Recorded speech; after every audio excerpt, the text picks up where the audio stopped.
was I bought my wife and my daughter a digital copy, and then my daughter and I were scamming Nintendo by saying that like she owned both Switches, or we have 3 Switches now, but she owned 2 of the Switches. So I was able to play all the games that she already had, so I didn't have to buy the games twice on my Switch, which is pretty smart. But Nintendo is like, now is our chance to punish these pirates. So with Animal Crossing, I could play it, but I could never go visit her. She could never go visit me, and then only one of us could ever be using the online features at a time. Which, like, the whole reason we got it is so the whole family could play it together at the same time. So then I was like, fuck a duck. So then I was like, maybe if I get a physical copy, I could still scam her, account for the other games. So I was trying to get a physical copy. Target was sold out. GameStop was closed down. Best Buy next door was closed down. Like closed down like zombie apocalypse closed down. Like they had the metal shutters closed, fucking everything. So I'm like, I guess I'm gonna go all the way into the breach here. So I drove to Walmart and I get out of my car, Walmart, there's just garbage everywhere in the parking lot. Like straight up, like a zombie is gonna come shambling up and kill me any second. And I start walking away from my car, and this guy just screams at me, "We're fucking closed! We're fucking closed!" And he's like pushing the carts, and he's like, it's like 9 o'clock at night, and he's like screaming at me that they're fucking closed. And I was like, I am legend. You know what I'm saying? I was like, oh shit, the world is really over. Walmart's 24-hour Walmart's closed, and the cart boy just screamed at me. So I just got right back in my car. I went back and I was like, "You win, Nintendo. I was lying to you. This is my Switch. It's not my daughter's Switch. It's my Switch." And Nintendo's like, "What do you do when you're a bad boy? I give you $60 more. That's right, you do. You don't get to play Breath of the Wild anymore." And I'm just like, "Okay." But hey, I got to keep my save file, and now I get to go, play online with my daughter. So I guess it was a happy ending at the end of the world. I don't know, but yeah, because like my wife's been the one running errands and stuff. She like puts on the mask and the gloves, and I have like a compromised immune system, so I really can't go anywhere that has other human beings. So she comes home and we like spray her down with like a flamethrower and the whole deal. And like she was freaking out yesterday. She's like, "It's real bad out there, blah blah blah." She's like, "I bought the last 2 bags of marshmallows." And I was like, "In the world? Like, did you buy the last 2? Should we put them in a safe? Like, what am I supposed to do?" But I felt kind of like when I was driving around for 5 whole minutes yesterday, I felt like a total asshole because I was like, it's actually pretty spooky. It's pretty spooky out here. So I think it was the Best Buy completely shuttered up and the Walmart parking lot full of trash and crazy cart kid that just finally I was like, well, I'm never leaving the house again. Cool. So don't have to tell me twice. Yeah. All right. Let's see. Do we have everybody? We don't have Canada, or No, Candace here.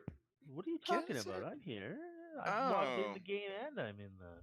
Oh, okay. I saw offline Larionis, so we're just missing Tyler. All right. Well, we're gonna do historically what North America's always done. We're gonna make a decision without Great Britain.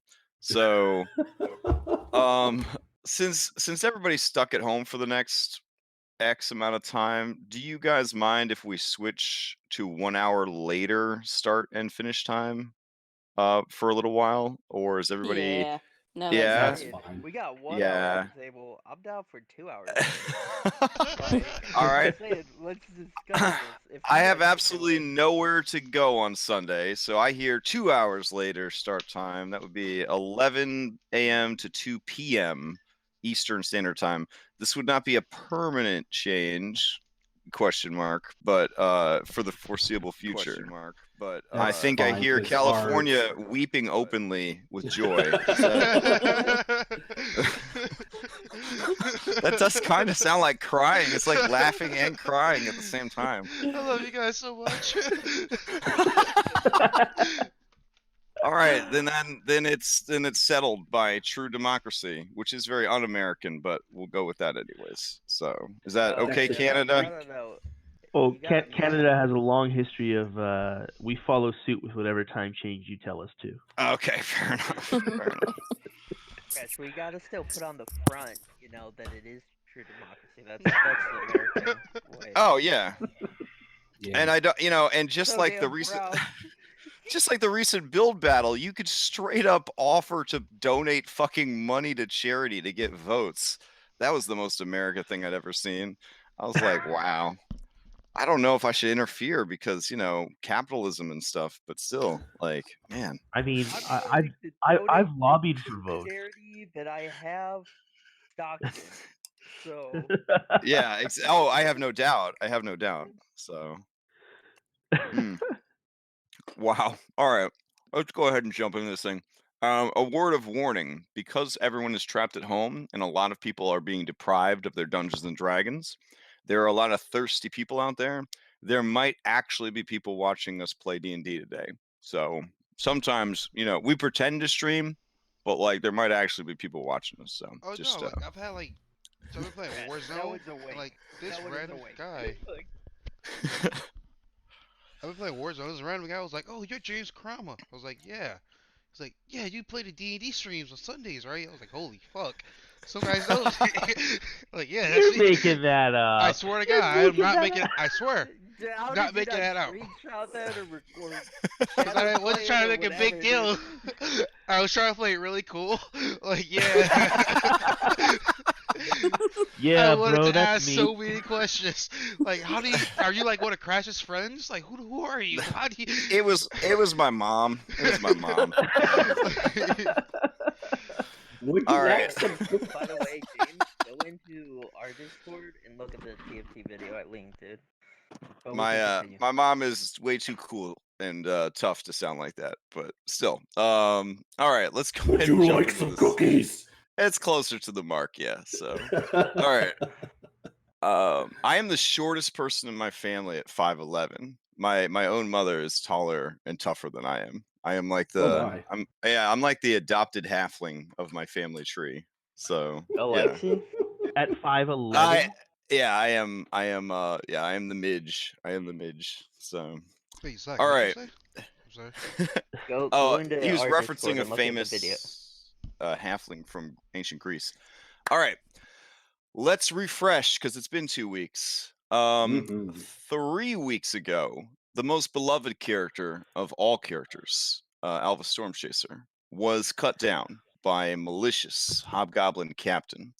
Literally cut down and had his head chopped off. He's dead. The crew persevered, defeated the hobgoblin pirates, and took their ship for their own. Dragging their listing and busted ship behind their new ship, they realized it would be dangerous to try to make the journey all the way back to Saltmarsh, so they did a pit stop in the Sword Coast pirate paradise of Mintarn. While there, they got it into their heads that wouldn't it be dope if we just bought, I don't know, a fucking warship? So they did, proving yet again that even in Fantasyland, money solves most of your problems. Now you guys are possessed of a ship so big that the internet is unable to provide a map for it. I have been looking everywhere. I did play Divinity 2, and you're on like a huge ship at the beginning. And normally I would have been like, this is pretty big for a ship. But now that I've done research into brigandines and stuff like that, I was like, no, it's pretty small actually. Yeah, so brigandine is a big ship. It's like 4 decks, 100+ feet long. I think 50 or 60 feet wide. It requires a crew of like 100 basic bitches, plus your officers. You guys have graduated to the level of pirate that honestly, most things aren't going to try to fight you. Even like a kraken would be like, using that 23 intelligence to math out your stats versus its stats and be like, probably not worth the risk. So congratulations on that front. You have essentially defeated most aquatic encounters for the rest of the campaign with money. Happily collect all of the Preemptively. Yeah. encounters. So Now, your next step, if you are serious about the pirate fleet life, would be to repurchase smaller ships and staff them with crew. And then your bigger ship is essentially your flagship. And that handles like big deliveries, huge cargo transports. This ship is strong enough that it could probably cross the Great Sea and go to Maztica if you wanted to. This is a good ship. But you could start collecting smaller ships as like a fleet, and then they're the ones that go out and actually do pirating and hunting and all that. And you're like the big dick ship that shows up to like intimidate people into surrendering. You could, of course, continue to sink money into this venture by buying additional cannons and upgrades and all that. Technically, if you fully upgraded this ship, it probably could just go and kill a kraken. The ship would be a kraken killer. I Do ain't even. krakens carry their treasure with them? No, they leave them in their hoards at the bottom of the ocean. But still, I mean, I'm impressed, guys. I've been playing D&D for a long time. You guys are in possession of the biggest, baddest ship of anybody I've run D&D for in 26 years. So, and you made me learn a lot about ships. So I still don't know what all the body parts of the ship are called, but now I know about bigger ships from history. And yeah, awesome. So you have this big ship. You sail back into Saltmarsh Harbor. You're gonna need a new slip, or yeah, in the harbor because your old one, this ship ain't gonna fit. And obviously, a ship this big coming into harbor is going to be a big deal. So as you guys sail into harbor, you get everybody's attention. Like everybody in town is like, look at that big ship. So yeah, they are all down at the docks checking out yo big ship. Um, so what are you gonna do with this big ship? You have returned to Saltmarsh, big ship in tow. Your crew of I think you had to hire like 80 or 90 help me think of a name here that doesn't sound terrible. Mintarnians? Mintarnians? Mintarni? Mintarans. No, I think Mintarnies. Mintarns is Mintarnies. Yeah, like carnies. I like it. Mhm. So you had to hire like 80 or 90 Mintarnies. Again, I don't want to be cruel, but you're at the point of business as the business factory where we don't keep track of our employees' names anymore. So the ones that we do know are cool, but I ain't about to make unique art for 90 new employees. That's where I draw the line. Can you just splash some new ones in there? The ones with character? Yeah, for sure. We will over time, people will rise up through the ranks, and you will see them. But for now, the people that survived the culling, as it were, of your great battle, those are the ones that are going to essentially be not officers per se, but they're going to be commanding crew, like crew that is well established and doesn't feel bad sassing the other crew around. Hold on. Supervisor. Supervisory roles, yeah. Hold on just a sec. I gotta let some dogs out. They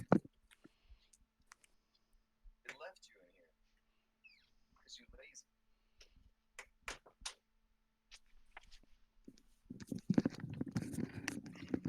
lazy. All right.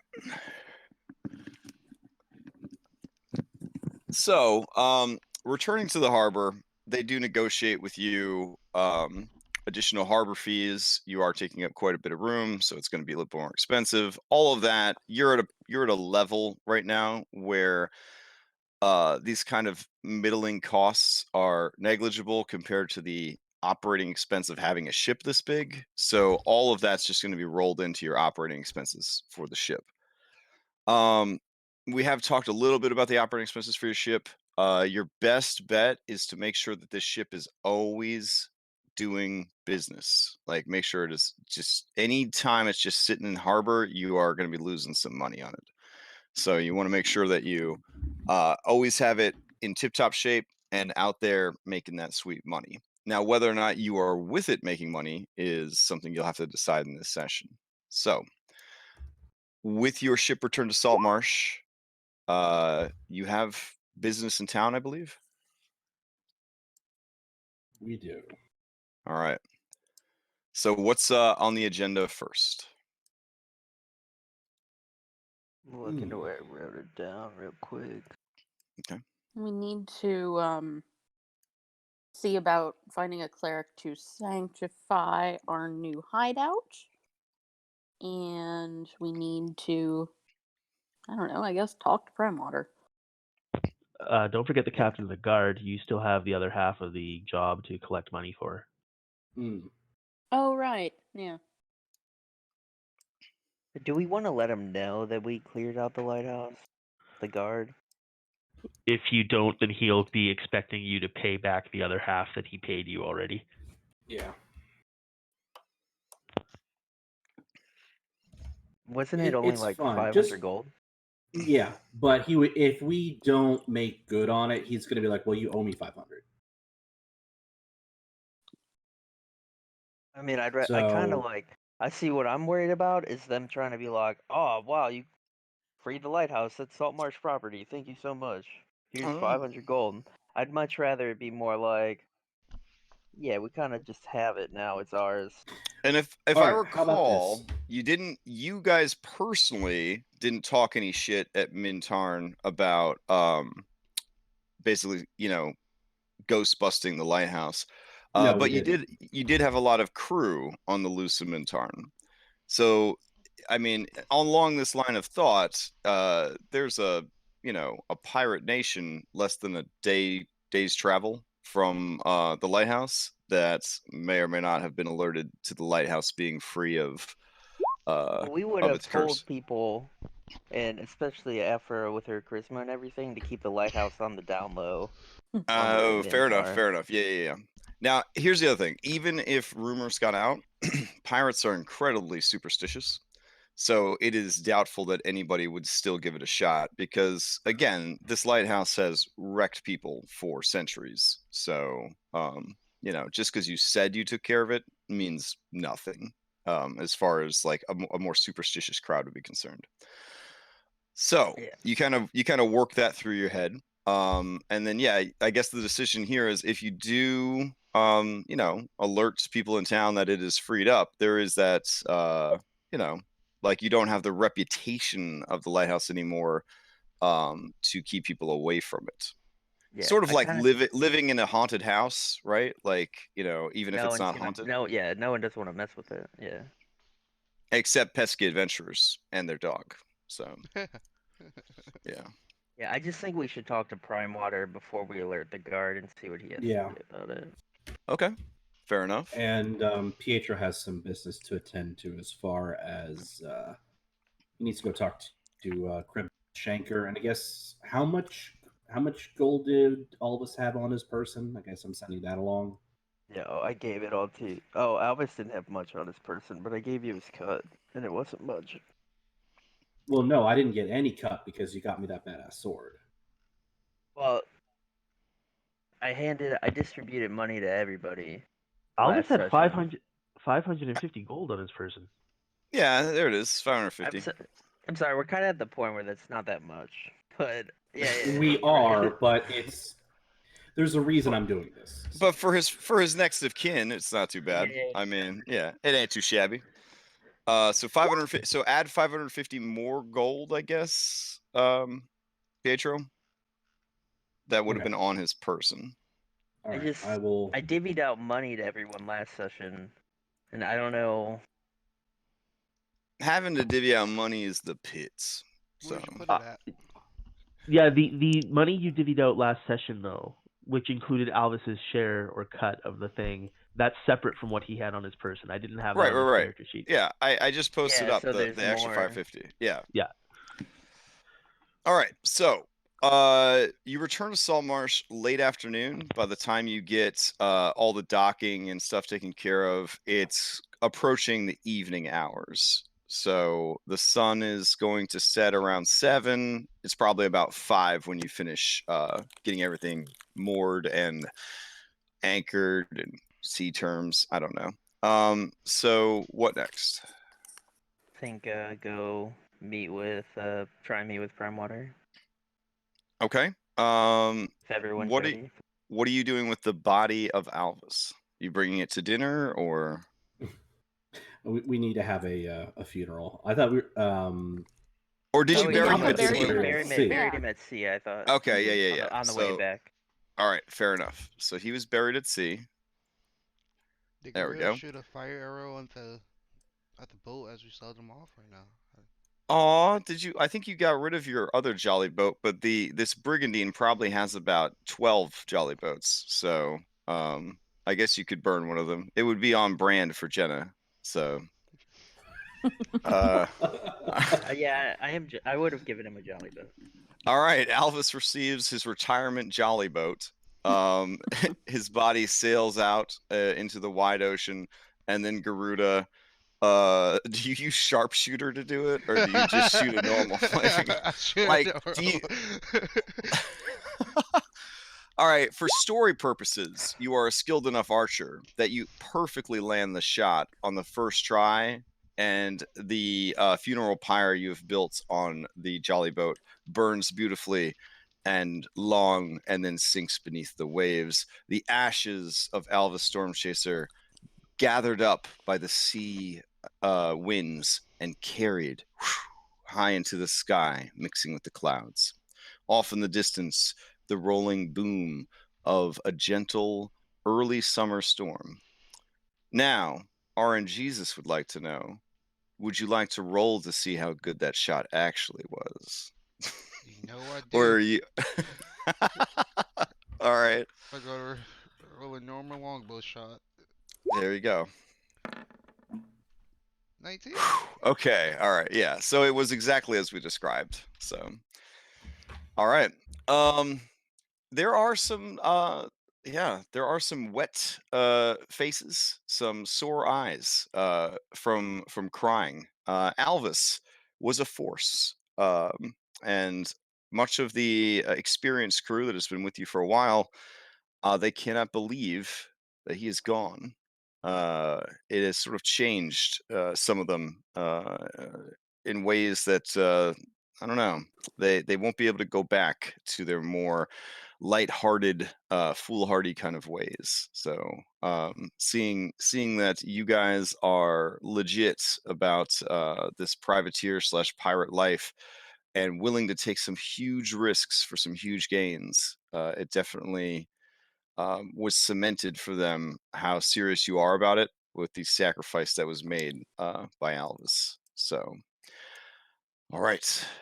Thinking back to the funeral, you grit your teeth in determination and you head through the streets of Saltmarsh to Primewater Manor. This is awkward. I gotta be AFK for the next like 2-3 minutes. Okay. That's fine. We could do this quick bookkeeping. Okay. Garuda, did you fix your character sheet up? Because I heard it was a mess. I don't know what you guys are talking about. My character sheet is good, okay? Okay. Look, that's just not what Crash described, alright? I'm just saying. But hey, add an S pistol +1 to your inventory, and 10 bullet +1. Thank you.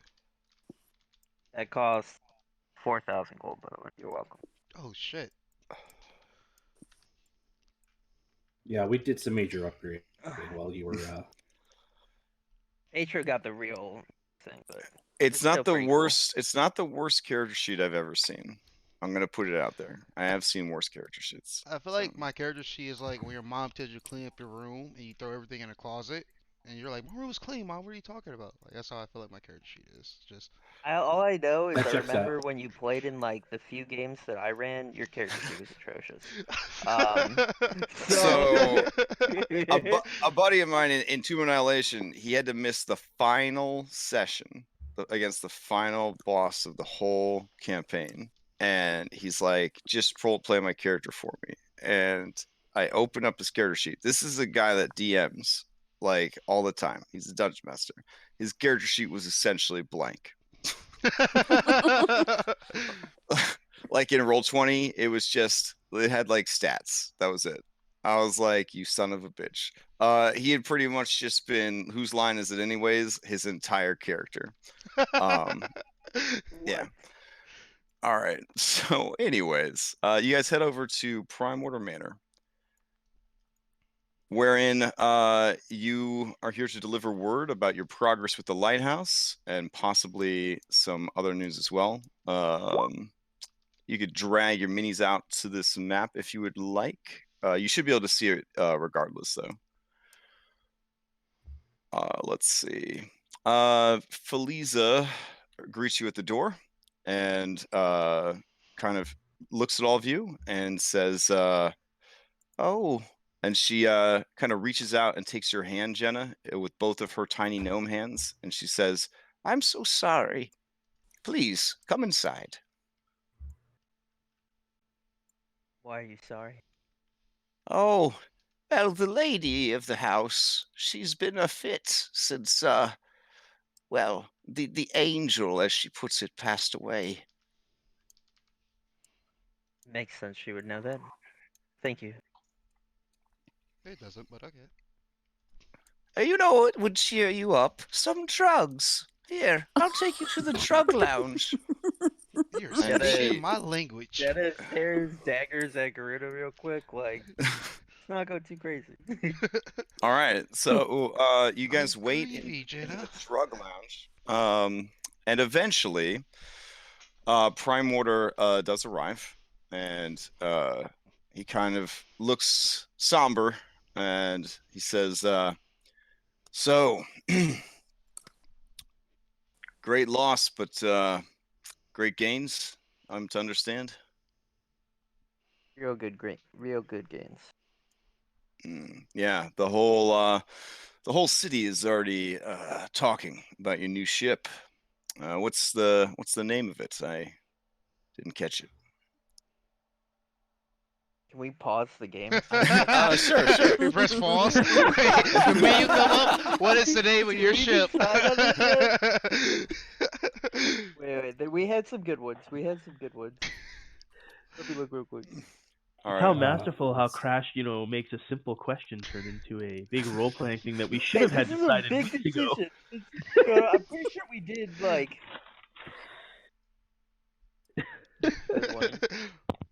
Just gotta find in Discord where they were. It's under roleplay. It's in roleplay? Afra Okay. suggested the Angel's Revenge, which I think makes the most sense. I don't know. Yeah, hold on. If- I gotta. I like Heaven's Thunder too, a lot. And the Fallen Storm. I just don't really feel like Revenge is appropriate because, like, he kind of the guy died. They killed him. Nah. I vote for the Fallen Storm. But there is Yeah, a greater I like the Fallen thing. Storm too. Pietro knows that there's a greater thing. He doesn't know specifics, but there is a greater plan in the works. Mm.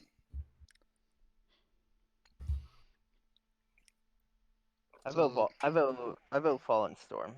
3 for Fallen Storm. I do as well. If I get a vote, Fallen Storm actually does sound pretty badass. I like Angel's Revenge, but I think democracy wins on this one. Here we go. Hey, democracy. Okay. I don't know what that is. Oh God! Yeah, Roll20's working hard.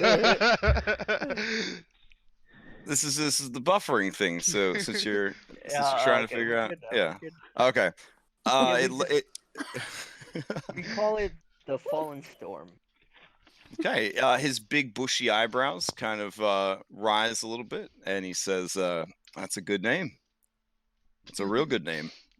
That's a great ship too. I've debated for years whether to purchase a ship of that size and magnitude.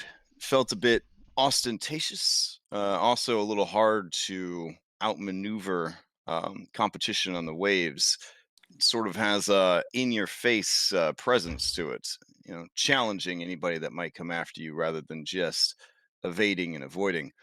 As far as smuggling goes, it strikes me as a dangerous ship to try and use. I mean, a ship that big, that's going to attract the attention of a lot of port officials. But as far as legal business goes, carrying mass amounts of cargo, you can't go wrong with that.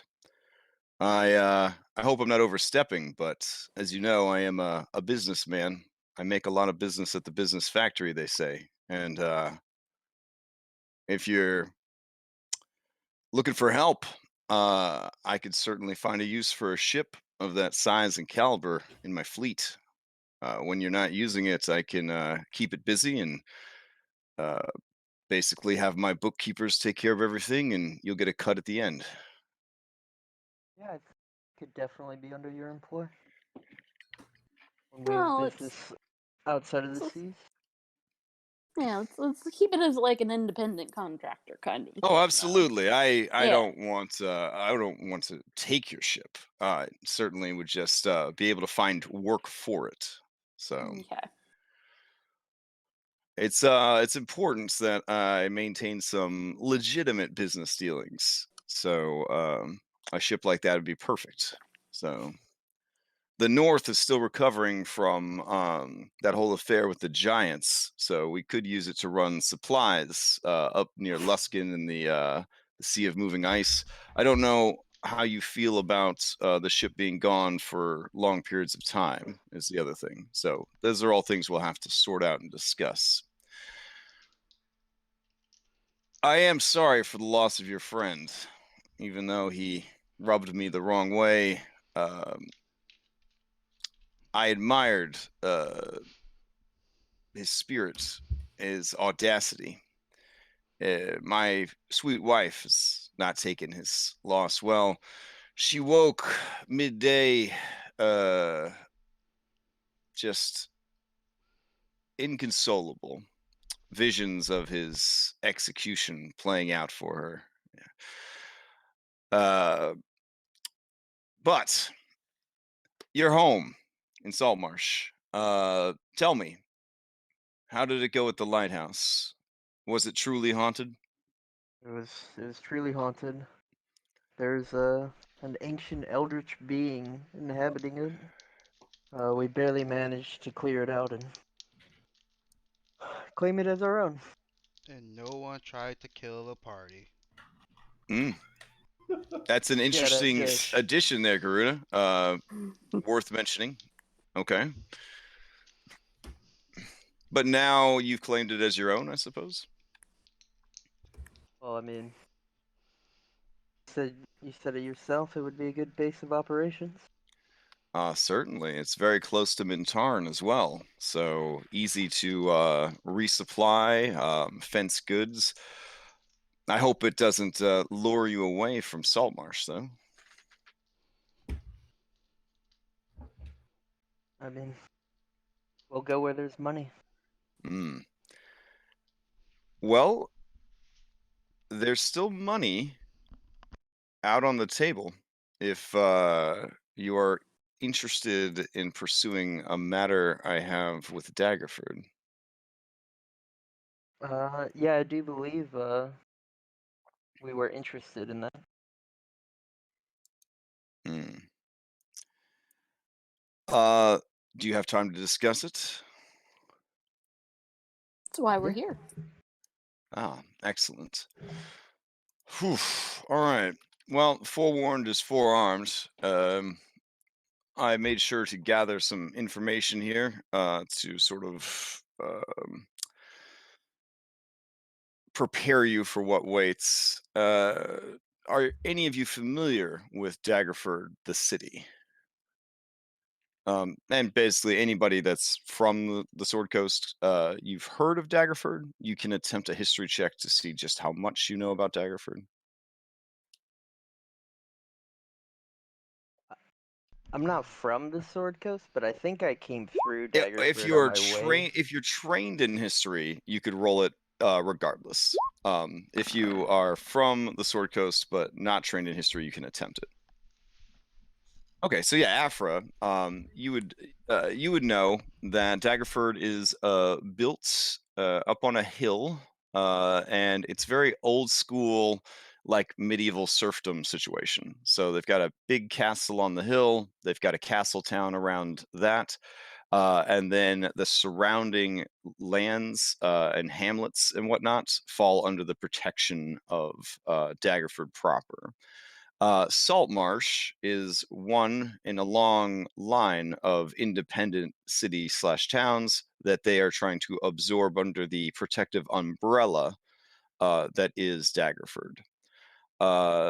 They are located by the Delimvier River, so they have a little bit of river trade and all that going on, and of course the Great Road that runs the north to south of the Sword Coast runs directly through Daggerford. So it is a hub of trade, but it does lack a coastal port, which is another reason that they have their eyes on Saltmarsh. It is ruled by a duchess by the name of Morwen Daggerford. Morwen Daggerford does have a position in the Lord's Alliance. The Lord's Alliance is essentially a group of good do-gooder philanthropists who basically hire adventurers and fund adventuring parties to go around and kick ass all over the Sword Coast and do good, essentially. So publicly, she's a member of that organization. It is said that she also has ties to the Zentarum, who is kind of the opposite of the Lord's Alliance. They are the global mafia, essentially. Like they are the dark network. They run all sorts of criminal activities.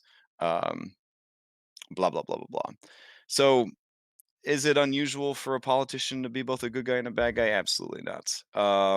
So yeah, so it's rumored that within Daggerford, the Zentarum also operates.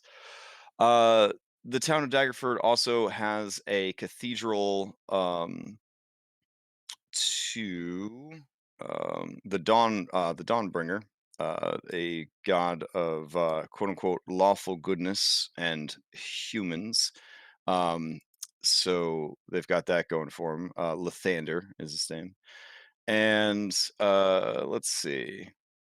Anything else of interest that you would know about? Because you got a pretty good history check there. The town used to be ruled by the Duchess's brother, but there was a whole thing many years ago where he sort of lost his marbles and became like an evil despot, and eventually he was taken down by a group of adventurers. So yeah, that guy's name was Maldwin Daggerford. So Maldwin, in his prime, was a just and fair ruler. He managed to expand the Daggerford region exponentially. It is said that his over expansionism drew the ire of a powerful black dragon, who then began to torture and destroy the citizens and property of Daggerford and its outlying territories. Maldwin was unable to handle the stress of that and hired adventurers to go and kill that dragon. During the campaign that the adventurers were on to get strong and destroy the dragon is when Maldwin sort of started to lose his mind and become like more and more crazed and corrupt, and eventually those very same adventurers, after killing the dragon, had to turn on Maldwin and kill him as well, leaving Lady Morwen to take over rulership. After his death, she was able to rebuild the region, and nowadays is considered the best thing that's ever happened to Daggerford. She is beloved by all of its people. Daily rulership of Daggerford is done by a council of guilds. So basically, all the different trade and merchant guilds have one representative, and through a true democracy, they make decisions that are, what they view to be in the best interest of Daggerford, aka Daggerford's economy. And everything seems to be going really well. That being said, the Duchess has 100% veto power over the council. So while it appears to be a democracy with an elected council, it is anything but. She 100% can just say, this is how it goes, and it doesn't matter what the council says, it goes that way. This has proven to be a good thing, though, as Daggerford is in an age of prosperity that it hasn't seen since her brother was at his highest echelons of power and leadership. It's also noted that despite being very old, lady, that's very mean of me to say, despite being in her mid 50s, sorry about that. I guess that's old for humans in D&D. Despite being in her mid 50s, she doesn't look like a day over like her mid 30s. So it is rumored that she does use her wealth to purchase magics and elixirs and whatnot to sort of retain a bit of her youth. So that is what you know, Afra. And a similar amount of information is dropped on the party by Gellin, but probably not as eloquently as you could have done it. So, yeah. He says, and all that sounds well and good, but I do have it on good authority that Lady Morwen is the one who hired the very same adventurers that killed the dragon to kill her brother. So her position of power does come at the price of blood. I also have less good authority and more rumors that the Duchess has an insatiable sexual appetite, refuses to settle down and marry a husband, and has no actual legal heir.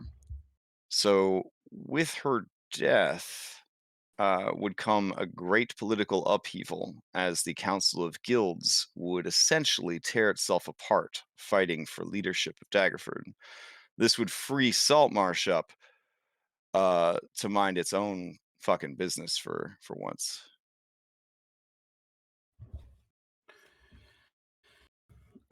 Question, Lord Primewater. You say that the Duchess has appetites. Does she have a particular preference?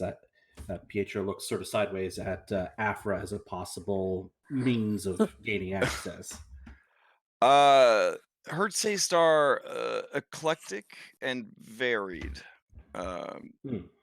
Yeah. Eclectic. Jenna looks at Greta. Primewater kind of nods a little bit.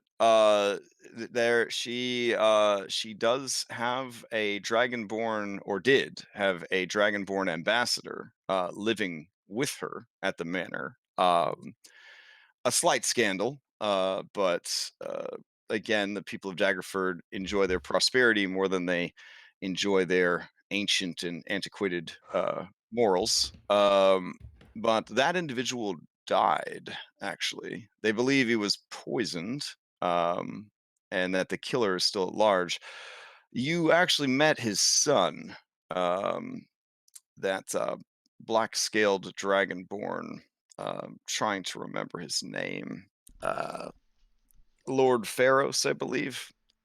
You found him the same time that you found this remarkable fellow, and he kind of motions at Pietro. You recall him? What happened to him? Yeah, well, he's been working with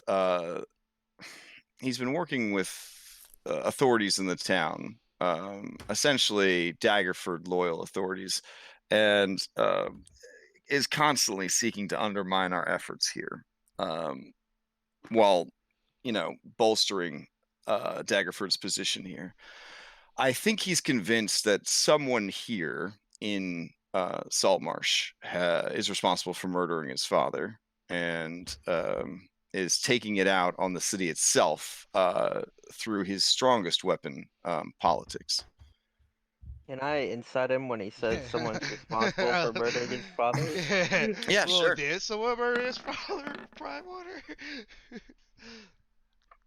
Yeah, Primewater does not seem to care about this guy's father, or in any way have an emotional readout at all about him being murdered. He's more agitated by the guy's presence than anything else. Perhaps he could find some poison as well. Perhaps. I mean, it's a little startling. She had a party about a week ago, and at that party, the dragonborn lord who died, his brother had arrived to take over the position, and he died as well. He actually died in bed, from what I've heard. Yeah. In bed. Yeah. They're saying it was poison of a similar type used to kill his brother. Regardless, this Lord Pharos is well, he's what do the halflings say? He's oh, I can't think of the word. He's very pissed off, and he is Nettle? maybe that's what it is. Yeah, he's basically poking his long serpentine snout into matters that don't concern him. Right now, he's trying to rally I don't know, a band of heroes to help him expose the corruption of Saltmarsh or some nonsense. So, again, nothing that I couldn't handle myself. The big fish here is obviously the Duchess herself. Now, here's the problem. The Duchess is tough. I tried to get as much information about her as I could, attending her party, but she called me out on a lot of things. Not all the things, but a lot of things publicly, and made it very difficult for me to navigate the social battlefield that was her party. Yeah, so I guess what I'm saying is you're going to have to get more information if you plan to take her out. I can provide for you an expert in the field of infiltration and assassination, if you would like. You've met and worked with him before, the Tabaxi. Oh, god damn it. What was his name again? Luck of the draw. Luck of the Draw. Yeah, he's a good one. That one. Yeah. Jeddah, don't be cordial. Yeah. The dude, he wants to eat me. So I He just suppose jokes Everyone around wants to with eat you. He just jokes around with you. I suppose the I did best not trust thing him. you could do is come up with a cover story for why you would be in Daggerford, and possibly maybe a repeat of history. Ingratiate yourself to the Duchess as a band of mercenaries for hire, and learn more about her. I don't know. That was kind of what I was spitballing. My wife suggested that you burn Daggerford to the ground. Every last stone and thatch, every last woman and babe, and then salt the earth with salt ground from their bones. But I kind of felt like my idea was a little bit better. Yeah, that would. We would have to charge a bit more than the 50,000. I tried to throw tell her that that you around. can't make salt out of bones, but she was really in a mood after Alvis died. So, yeah. Yeah. I'm sure we'll be able to figure something out. Yeah. All right. would you like me to assign Luck of the Draw to assist you with these endeavors? Yeah, I think that would be helpful. Yes, Okay. for sure. I am going to publicly denounce you. Not hugely, but just enough that if anyone working for Daggerford or the Duchess were to ask around, it would be public knowledge that we have had a falling out and we are no longer professional acquaintances or allies. Oh, good. I was gonna denounce you too. Yeah, that would explain a bit more when you go to Daggerford looking for work, the situation. So, to fully sell the lie, we should probably not work together with the shipping trade, or if we do, we could publicly say that you gave me the ship to repay a huge outstanding debt that you owed. Obviously, legally, the paperwork would reveal otherwise, but we will keep that paperwork out of the public access for now. Well, we do have work to do at the lighthouse. It does need to, it is desecrated. We're gonna need to get a cleric out there as well as it's total remodeling. So I was thinking about just using the ship for that for now. If everyone else, Yeah. that's It a would great certainly call. provide a safe haven for your workers while they renovated the lighthouse, and would also keep me from having to do some messy and quick paperwork uh, as far as hiding essentially our connections as far as shipping goes. This is gonna be expensive, however, and we're about to overtake a very large task. So I would I like see. to talk about something up front to cover our lighthouse expenses. Seeing you return from the lighthouse and return in such grandiose style as you had has bolstered my faith in your abilities to heights that I did not think it could reach. How about this? I will give you 25,000 gold up front.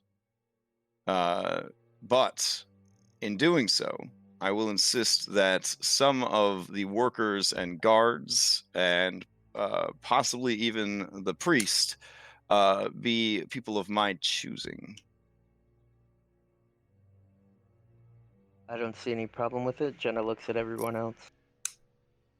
Yeah, we'll clean house later. All right. 25,000 should be more than enough to get things started on your renovations and keep your crew and the hired staff happy. Not forever, but hopefully long enough for you to finish your business in Daggerford. Sounds good. On that note, then, is there anything else that you need from me? I would recommend getting some sleep tonight, bidding farewell to Saltmarsh, and heading out for Daggerford in the morning. If we do need to contact each other secretly, I think we should come up with means during post announcing. Oh, like some sending stones, perhaps? Sending stones or trusted confidant we could like a messenger type person, something like Well, that. you will have luck of the draw with you, and he and I have a match set of sending stones. So, Okay. Okay. Sounds good. all right. And I do have some people still in Daggerford that are loyal. So, Yeah, their contacts would be helpful as well in case we need certainly. assistance. All right. Then it is settled. 25,000 gold of your 50,000 reward will be used to start renovating your lighthouse keep and consecrating it against any further perversions of eldritch magic and spooks. Of course, if there's any money left over, it will be set aside for you. Very well. Sounds good. All right. As always, an absolute pleasure doing business with you, especially when you're not inviting yourselves to spend the night at my home. Oh, so slumber party's out of question? I would. Obviously, jokingly. Yes, yes. So, all right. Enjoy not your gonna have last dinner? night.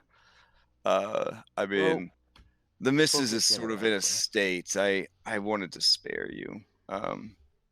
Even now, she claws at her confines, shrieking, and yes, you should probably leave sooner than later. That sounds terrifying. Let's go, Captain Jenna.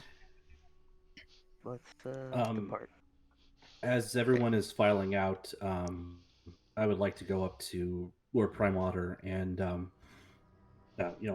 give a short bow and say, Lord Primewater, if I might be so bold, I have I have something that perhaps might ease your wife's grief. May I call upon you and your lovely bride later on before we leave? Uh, Oof. I mean, if you are as bold as you claim, I will go fetch her, and I do not have it with me. I would return at some later hour if that is okay. well, as you've probably deduced by now, she keeps late hours, so you are welcome to return later this evening. Many thanks. Mm. All right, so you guys head back out into Saltmarsh. I would like All to right. head to the empty net. All right, heading over to the empty net. We've got a map for that. Let's see if I could remove any past instances of yourselves. You guys may have noticed since this global lifestyle change that Roll20 is a little laggy now, so sometimes it takes a little bit longer for stuff to load than it did before. That's okay. Let's see. I want to make sure. Oh, there he is. Okay. All right. Yeah, I think the map's okay. There might be some dead people there. I don't know. We'll ignore them. Yeah. Ignore the dead. All right, so back at the empty net, it is hopping tonight. People are running around, cheering and laughing. Oceanus. And... Oh, dang. I thought I got all Like the I said, dead ignore people. the dead people. You see Yeah. nothing. I couldn't ignore Oceanus. Oh, It- Amy's she- dead too. Oh, man. There's so many dead He's people. Oh. Jenna's so upset about Oceanus that she just sees his face everywhere. And every elf. Yeah. All right. There's probably some more dead people, but it happens. Let's see. Turn on some taverny music for you. All right. I somehow still have sight. I'm not sure what token is giving me sight. Probably It's- Willy. If It's you're go- painting. It's ghost sight. It's ghost sight. Okay. Yeah. Oh, no, that's not even there anymore. Oh, you know There's what that it people is? up there that- See in the top left corner, there's all these little tiny people. Maybe that's Oh. you.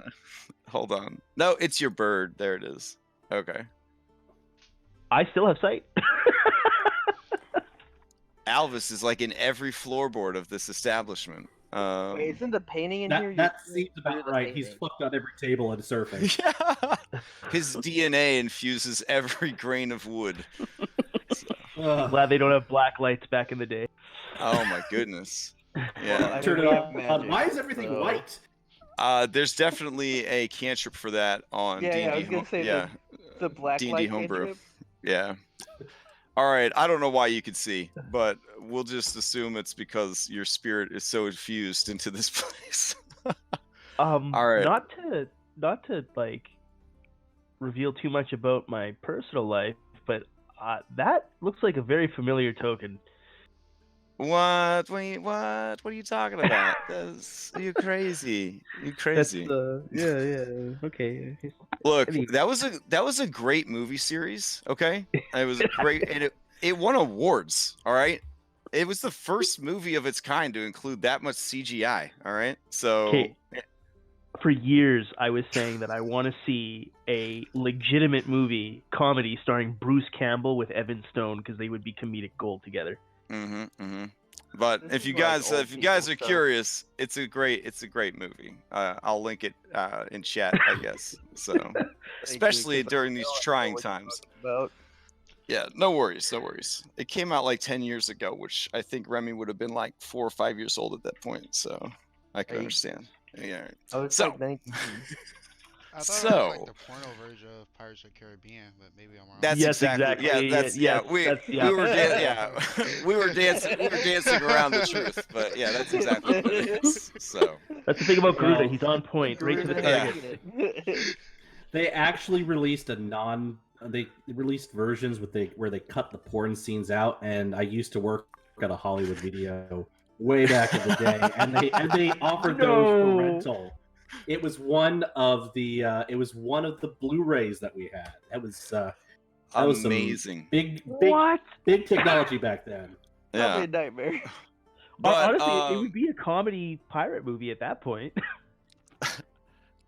go ahead and take deep inspiration for spotting that little Easter egg. You're the first person that has noticed that particular Easter egg, pirate Easter egg, in all of my campaigns. So, all right. What does that say about me? I think it says so much about you. It's like one of those ink blot tests, you know. What do you see? Porn. Yeah. It's just a. Anyways. It's a sailor. What's up, D&D? Look, you're in a pub. All right. Let me grab your new mini and populate it into here. While I'm doing that, feel free to tavern it up. All right. So I'm here with a purpose. So I will go up. I'll go and approach Kreb and try and get his attention. Okay. Yeah, he turns to you all, smiles, and he says, "Oh, hey, you. It's been a while. It has been some time. You got a nice big boat now, I noticed. Hard to miss. Unfortunately, is this like Jenna the Generous overcompensation, or are you guys just getting out of the smuggling game, or like are you going to go to war against someone? I mean, a brigandine, that's a big deal. It is. I kind of feel like perhaps not overcompensating, but I suppose Jenna is Captain Jenna's generous in everything she does, especially for herself. No doubt. Well, what can I get the Admiral's best half work? I don't want to say information because that is not my intent. You recall Alvis. Unfortunately, he was cut down in battle on our journeys to acquire that ship. And okay. You see, he does kind of get a little, emotional when you say that. He sort of looks down at the bar and kind of takes a sigh, and you keep talking though, but you do notice that. His death was avenged, but I feel that there are matters that are not yet resolved. Last time he and I were here at the Empty Net, I was aware of him sending money to a friend or relative, someone he was supporting, and I'll have a final remittance, I guess is the best word, to them, and if at all possible, I would like to tell them in person of his passing, but I also understand if that is innkeeper deceased confidentiality. So, on that I just want to note, make sure the money gets to them. I have to tell you that I have no idea what you're talking about. But if for whatever reason you needed to leave something with me for safekeeping, you could do so. Now, with him saying he knows nothing And about what I'm talking about, he flashes a smile at you. okay, he's playing the I know but I don't know card. Allegedly. Or do I need to allegedly? I mean, yeah, you could insight, or you could use your own insight and kind of, weigh how you feel. Fuck it, I will insight him. All right. Just because. I'm going to assume that he's giving me a nod and a wink without giving me a nod and a wink. Yeah, he is an enigma right now. I guess he wants you to give him all the money you just mentioned. I don't know. I didn't mention the money. I didn't mention a specific dollar amount. I just mentioned that I have something. Yeah. Right, yeah. Whatever you're supposed to leave, he's willing to take it, but he does not seem to know what you're talking about.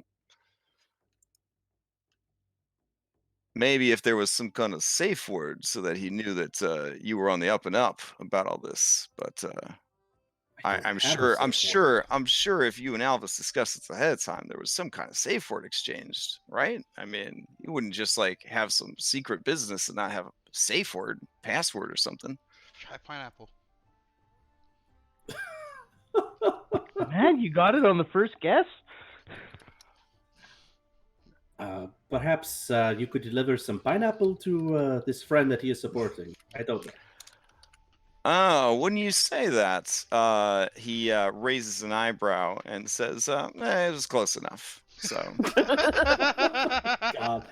But no, this is something that we discussed in roleplay, and I sort of figured that you would give me such a hard time about it. I believe it was actually pink papaya in the sky. I can fly twice as high. But, I mean... Take a look. It's in the book. I'll take pineapple. That's fine. All right. Man, you struggling there. I don't think you should get into the espionage dark arts game there, friend. So keep it blunt. Keep it real. Fine. Yeah. So yeah, he actually was feeding money to a group of individuals who were carrying out some business for him throughout the Sword Coast. One of those individuals is actually here right now. Really? Maybe it would be beneficial for you to just go and speak with that individual directly. But let's. I don't think they're going to be as forgiving about the safe word. So real quiet, like lay it on me, friend. Make sure you don't go and get yourself shanked in the throat. You said it was pink papaya in the sky. I can go twice as high. Is that what you said? Fly twice as high. But yeah, I think you'll be okay. Fly All right. Where is this associate of Alvis's? Oh, he's over there by the window. You might not have noticed him when you first came in. The kind of edgelord looking guy over there. He's got a cow. He looks like he's gonna stab somebody. I see what you mean. Yeah. All right. Thank you, Crip. And I leave 2 gold on the bar as I walk away. All right. The gold disappears. Of course it does. And you head over. The rest of you, Willie has entered the ring. He honks out a challenge, and all of the other Pokemans, including this random dog, jump in, and they have a Pokemon Battle Royale. Bets are flying everywhere, but basically people who understand how 5th edition combat works, everyone's betting on Willie. Would anyone like to bet on an underdog? Oh. There's a narcoleptic owl in there. It's the most action you've ever seen from this owl. Kick his ass, Hagwig! Kick his ass! She turns to you as if to acknowledge what you said, and just sort of falls over sideways into the bloody gravel and falls back asleep. There we go. I definitely taught Jack the monkey how to be a D&D rogue, so he has class. Okay. Now. Oh yeah, no, Jack's got a fucking gun. Yeah. Wait, what? He's just opening fire with this thing. Yeah. People are screaming. One of the windows is blown out. It's a whole scene over there. Druida, this is why you need a lock on that door. So while all that's going on, you approach the table with the mysterious stranger. All right, I'm gonna come over around here and probably notices in watching you and the crew. Like when you see him, like he's very clearly observing you and the crew. Mm. All right, I sit down to the right of the stranger, Okay. and I lean in and sort of with I attempt to make it look like I'm drinking out of my tankard, and I say to him sideways in my mouth, "Pink papaya in the sky, I can fly twice as high." Mm. Mm. He raises an eyebrow and looks completely like taken aback by this half orc singing what to him is complete gibberish. and he kind of looks at you and goes, Krebs probably laughing his ass off at the bar. Jenna, holy crap, what did Jenna just do? No, that's Wally. Oh, Wally! Oh, damn! Okay. Was that on Willie, or was that to take out the monkey before it could kill anyone? The monkey. Okay, that takes the monkey out. Monkey's done. So non-lethal shocking damage. Of course. Because they are adorable animals, we will invoke the law of sprinkles, and they are not killed. So yeah, Wally's just in there shocking everyone up. All right, fair enough. I didn't know Wally was a taser bot. That's cool. I didn't either. Jenna looks really concentrated as she sits in this chair. So this dog who watches a lot of fights is like, yeah, I didn't know motherfucking Zapdos was here. And he leaves the ring. So. Zapdos. All right. Okay.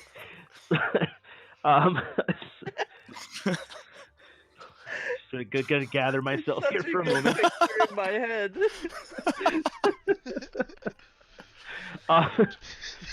So yes, so Davian, whose name you don't know but you do know, just looks at Pietro, raises an eyebrow, and says, "You are clearly Pietro. You were a friend of Alvis's." Yes, I understand that you work with him. We're working with him, and I must report that he is no longer with us. He is died. You could tell, like, there's obviously there's like a flicker of reaction on his face before he tries to like stone face again, but it definitely impacted him when you said that, and he says, yes, the crew has been talking about the battle with the hobgoblins.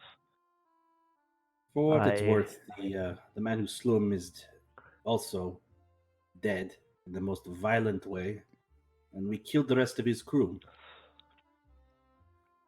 That is good. And Alvis's body? We gave him a proper burial at sea. What is it? Viking something. We set him adrift and set his soul alight. He would have appreciated that, as long as he was in the open sky. Aye, that he was. And for your efforts, this is the last of his money. Hopefully, this will go a long way to funding your endeavors.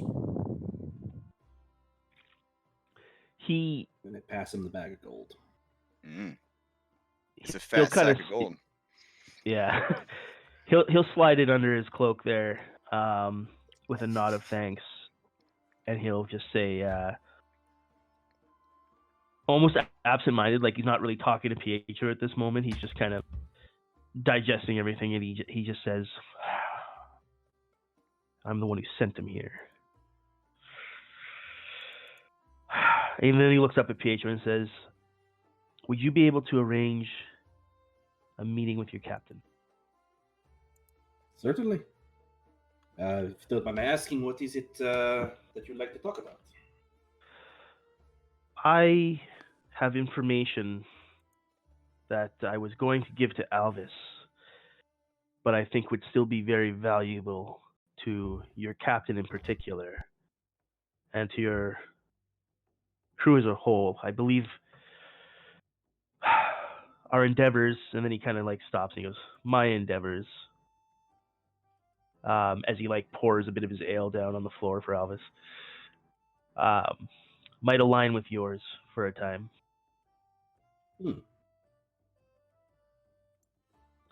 This is with regards to the slavers. Yes, there's a bigger picture at play, but the slavers were a part of it.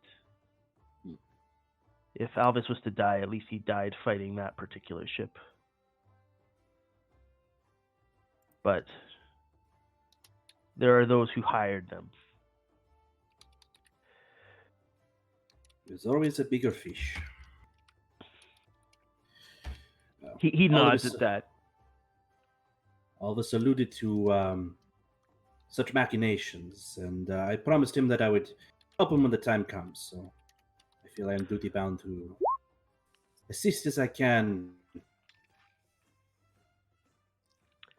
and I will arrange the meeting. He like nods with gratitude towards you, and as you stand, he just says, in his letters, Alvis particularly pointed out that yourself, and then he kind of gestures to Garuda, and him were particularly particular favorites of his on the crew. Aww. That means a world. Garuda, you smelled great no matter what. Like no showers or anything, you still smell delicious. I mean amazing.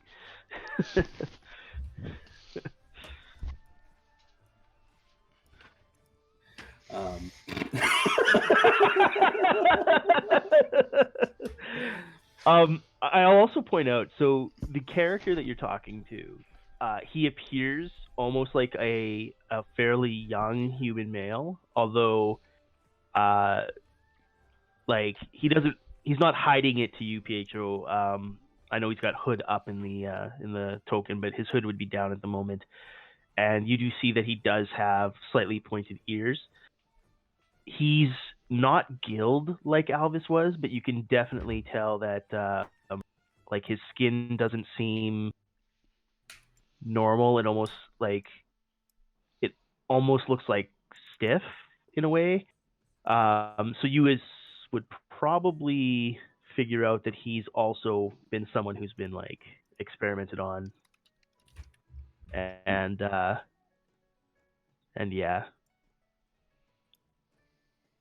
And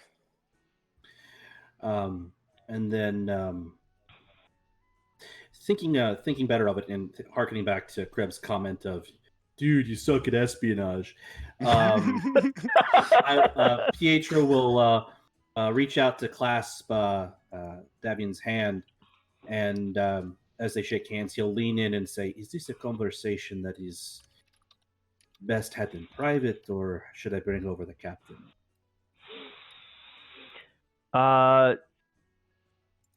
He kind of glances around. It's fairly noisy in the tavern, I'm guessing, Crash? Oh yeah, it's super noisy, especially with this Pokemon battle going on. Because it's down to just Willie and Wally. And as Willie and Wally are kind of duking it out, the snake has sort of limped out of the arena, dragging the sleeping owl behind it. The monkey's just a fried husk being mashed up by the stones, but still alive. So you see Willie and Wally are fighting it out, and the front doors get kicked open. They slam against the walls, and one of them breaks off of its hinges. Everyone stops. They look over at the doors to see what the fuck is going on. And standing in the doorway, lit by the flickering torchlight outside that kind of lights the way, is a chicken.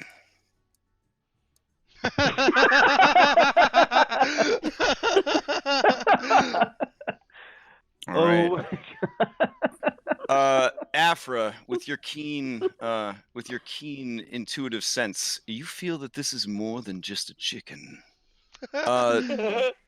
You and Jenna remember the chickens that you summoned deep down in the underdark depths, and maybe there's a sudden fear that this chicken is a revenant come for revenge. But its eyes are set on the arena. It slowly chicken walks its way over. Do you go to stop it, Jenna? No, I let him in. Okay. Very polite of you. All right. The chicken enters the arena. You hear the bloop bloop bloop of legendary action points. Jenna's gonna start rounding everyone up to place more bets on Wally. Okay. Yeah, it's gonna open up by essentially just attacking with its beak. Whoa, don't we get to roll initiative? Oh, okay. Oh, yeah, I'm down for this. All right. Willie's owner, go ahead and roll yourself into initiative. We got a real Pokemon battle here. Hold on a second. All right. Okay, I need to read a spell real quick to make sure I can do this right.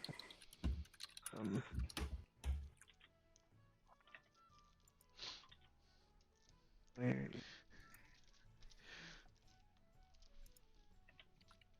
Okay. We'll do what we have to do here to make it happen.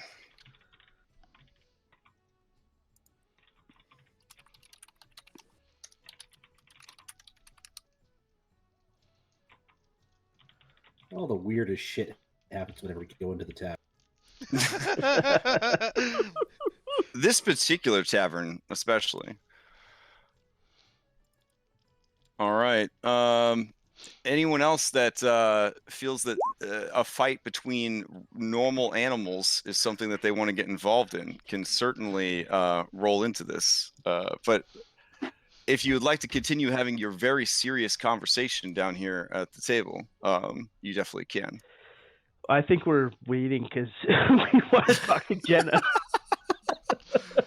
And All Jenna's, Not now, Pietro. This is important. I got 10 gold on Wally the bird. 10 gold on Wally the bird. Yeah, people take that bet. Wally's fucking destroying everything. This is just a chicken. It can't be that bad. Well, I'm betting for Wally to win. Hey! All Oh God! All right, starting things off. Wally, you're up. Wally's gonna hold his action to attack the chicken. All right. Until Jenna's turn. Jenna, you're up. Wally's gonna cast polymorph on himself and turn into a giant ape. Okay. Holy shit. All right. For these purposes, I will totally allow it, but it is restricted by the CR of the creature itself. So Wally could turn into something else of a similar CR to Wally. Ooh. But for Okay. for this moment, absolutely, we could do that. But outside of this adorable Pokemon battle, you cannot be turning your familiar into a giant ape. Also, okay. as a familiar, even if he was a giant ape, he still couldn't attack because of contract laws. So yeah, like it would be a lot of hit points on on somebody that can't attack. Either way, he turns into a giant ape. The entire building starts to creak and groan under the weight of this creature. And everyone cries in a panic and begins to run everywhere. And Willie is just like smush. No, He's like, oh. No, Wally's trying to mount Willy. Oh. All right, it is my God. Yeah, it is like a 300-pound adult man trying to ride a big wheels. Yeah. Willie's eyes sort of bulge out and his tongue blips out as he tries to support the weight of this giant ape. Okay. What else we got? Well, if he can't attack, he'll win.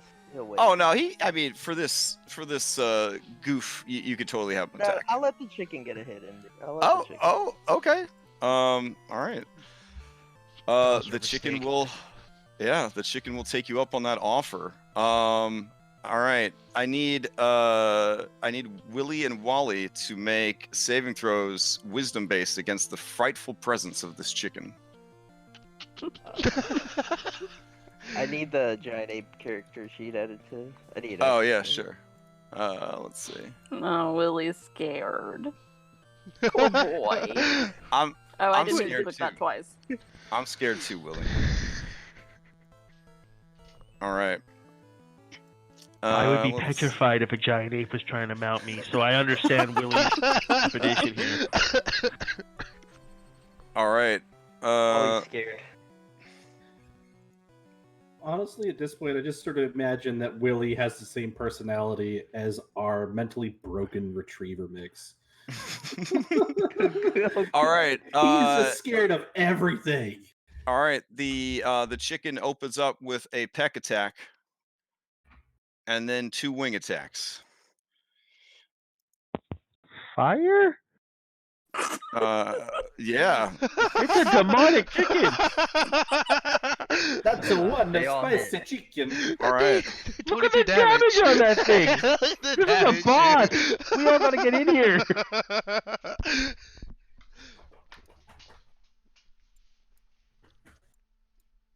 Anyways, let's see. That takes us to where'd all our Pokemon music go? Let's I get some kind of want to Pokemon get in there, dude, but I'm scared I might die to the chicken. That was a lot of damage. All right. You've been holding your action. Do you want to take it now? Yeah. Since his chicken's down, he's gonna go in. Oh dang! All right, punishing. The 23 does hit. The chicken takes 20 points of damage. All right, it shrugs off the blow. You see it kind of cock its head to the side, and you hear like the cracking of bones and cartilage as it sort of readjusts. All right, it uses a legendary action point to activate Tail Whip. It critically hits with its tail feathers. Oh god. Does it reduce its defense? Let's find out. Let's see. Giant ape. You see bludgeoning. Oh wow. You go to raise a hand to say please no, and it breaks all the bones in your hand. You lose the use of your left hand. See, crushed hand, quadruple damage. Target loses the use of one of its arms or hands. Yeah. People are confused by what's going on. All right, Afra, you're up. Willie looks at you from the ring, and it's a look like a kid has when you take him to a really bad Chuck E. Cheese. It's like, I want to go home. That's the look on his face. From underneath the 3,000 pounds of ape, he looks over at you, and you can tell with your incredible rogue insight skills, right? Because you are an intuitive or inquisitive rogue, you know that he wants the fuck out of this situation. and I'm gonna oh god, I'm gonna jump in the ring. I'm gonna push the monkey off of my willy, and then I'm going to jump on him and run away. Phrasing. So much All right. phrasing. Yeah, let me try to clean that up a little for you, Afra. All right, Afra saunters forward. Delicately, she places both hands on the big, thick monkey. She works her hands rhythmically to try to remove the monkey from her willy. Unfortunately, the girth of the monkey is too great, and she is unable. Well, I guess you could make. Oh, you're using gust of wind. Yeah. I guess magic. I'm gonna okay. blow him off the monkey, or blow the monkey off him. All right, the monkey will have to attempt a saving throw on its turn. Gust of wind is actually like a straight up like Dragon Ball Z situation. You are shooting a beam of wind out of like your hand area. That's a 60-foot like. Yeah, so you just blew out all the windows on the corner of the inn. Let's get you a template for that, because you can aim this thing. Let's see. A lightning bolt will work. There we go.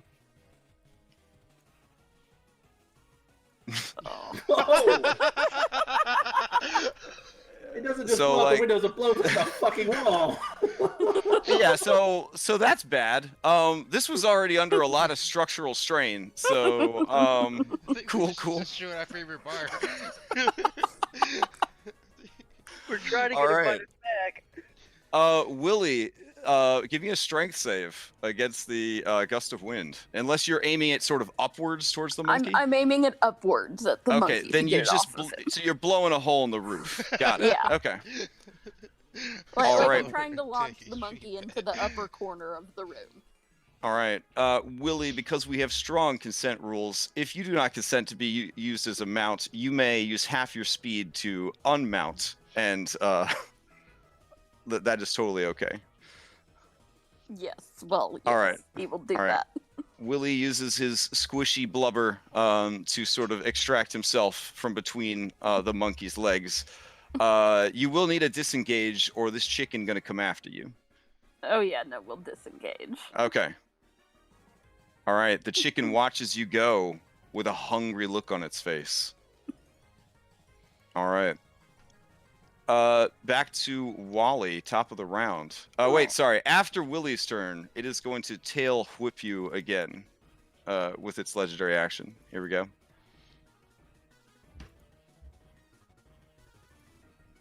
Uh, 31, does that hit? Yeah. All right, 19 more damage. Someone needs to learn how to scale encounters.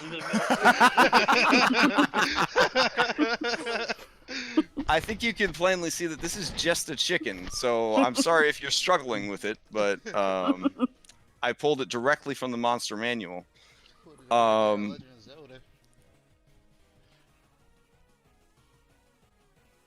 Wally's still doing good. He's got 63 more hit points. Or sorry, Did you skip oh, Wally? No, I'm on Wally right now. I think you delete. Yeah, I just moved his mini off to the Okay, DM player. Yeah. So Wally is up. 2 fists. Okay, yeah, fist hits. 33 points of damage. The chicken just crumples into a pile of bones and feathers.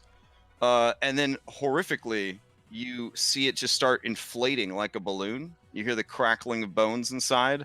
And then there's sort of a as it kind of reaches full beach ball size. feathers go everywhere, and it seems to be okay. Alright. Well, then on Jenna's turn, she's gonna channel a shocking grasp through Wally. Okay. Oh, yeah. It takes the shocking grasp. You've dealt 61 points of damage to this chicken. And that's Wally and Jenna's turn. All right. The chicken. You hear a bloop, bloop, bloop as it gets back its legendary actions. It is going to, yet again, bust out a flurry of attacks, a fiery peck, and 2 wing buffets.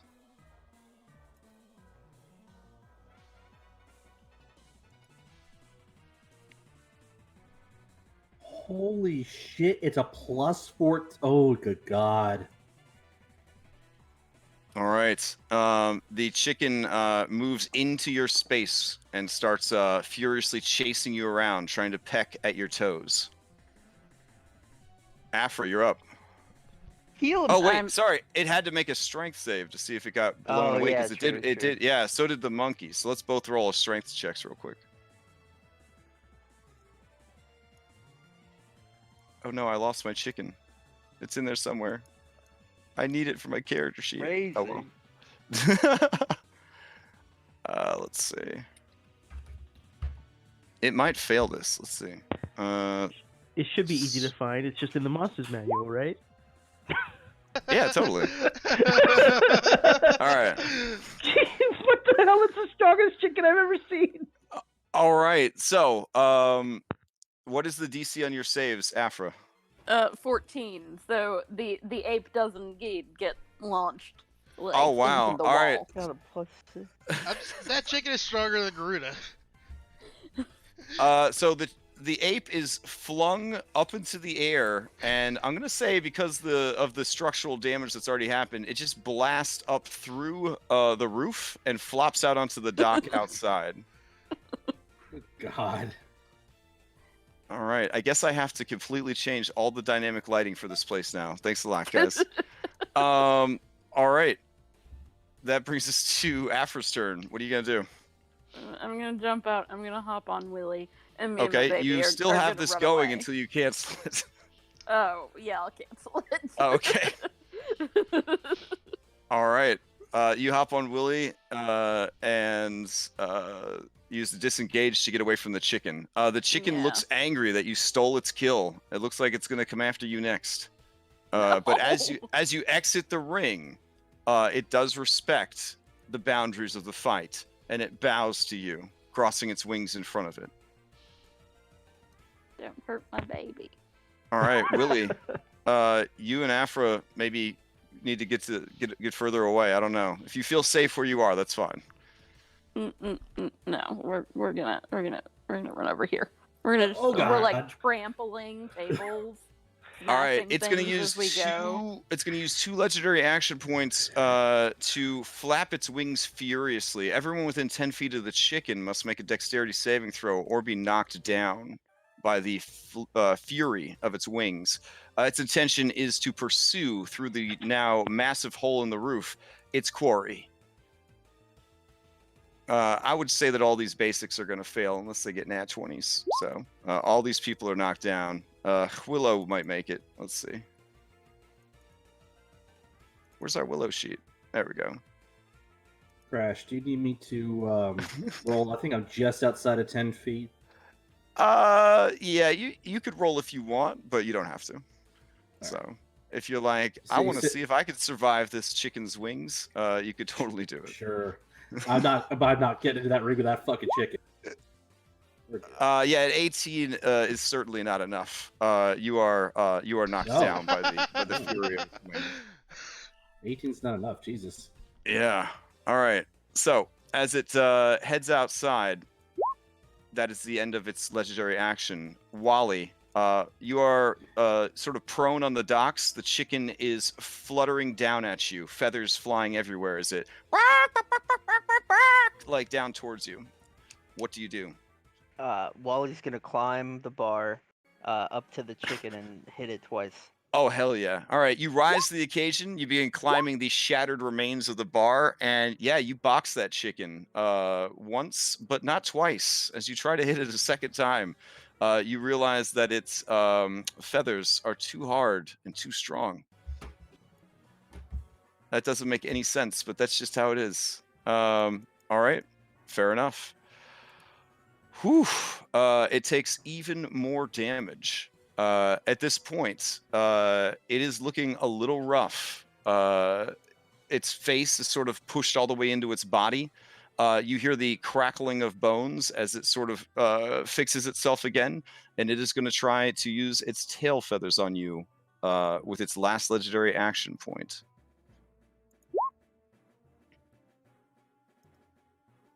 Of course that hits. Okay. As you back into your normal Wally form, the chicken flies down to you. Let's see. This is a scene that no one else can see because you guys are outside on the docks. But it is a heartfelt and touching scene. As the chicken lands, she stands on your unconscious body. You, for some reason, did not turn back into ectoplasm and return to the spirit realm. She leans down and gives you one peck on the cheek. She takes a feather from her body and she places it daintily into your feathers. And with that, she departs into the darkness of the night.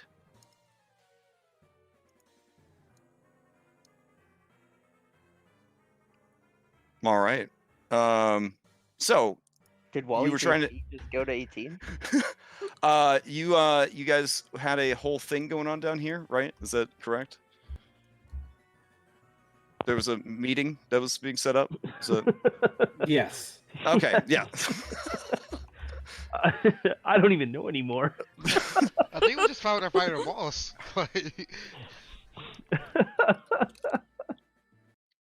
So everyone turns to you, Jenna the Generous, that took the bet, and they say, you can keep your money. That's fine. We'll say that all bets are off for that one. Because gods be praised. What the fuck was that? Tits McGee comes over to assess the damage, and she just says, not again. And she says, Kreb, we're going to need a new roof. And Kreb just smiles at her, and he says, what a life. What a life. All right. So, you guys You have a fighting pit in your bar. You just take these risks on, okay? Yeah. Hey, this isn't the first time we've lost the roof. I'm just glad the whole wing didn't fall into the bay again. Oh, I get it. Wing. Oh yeah, because there was a chicken. Yeah. I get it. When you make those jokes, Garuda, it's okay. But if I made those jokes, it would be a problem.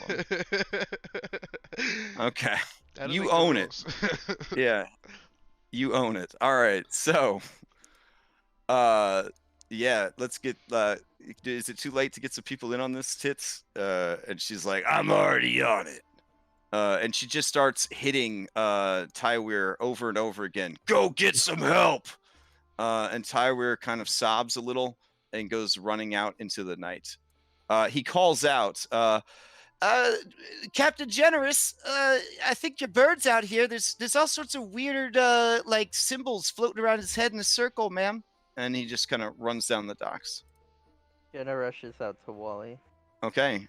Truth be told, his eyes have been replaced with little spirals that are moving in awkward animated circles, and there are little stars and moons floating around his head in a circle to show that he has been knocked faint.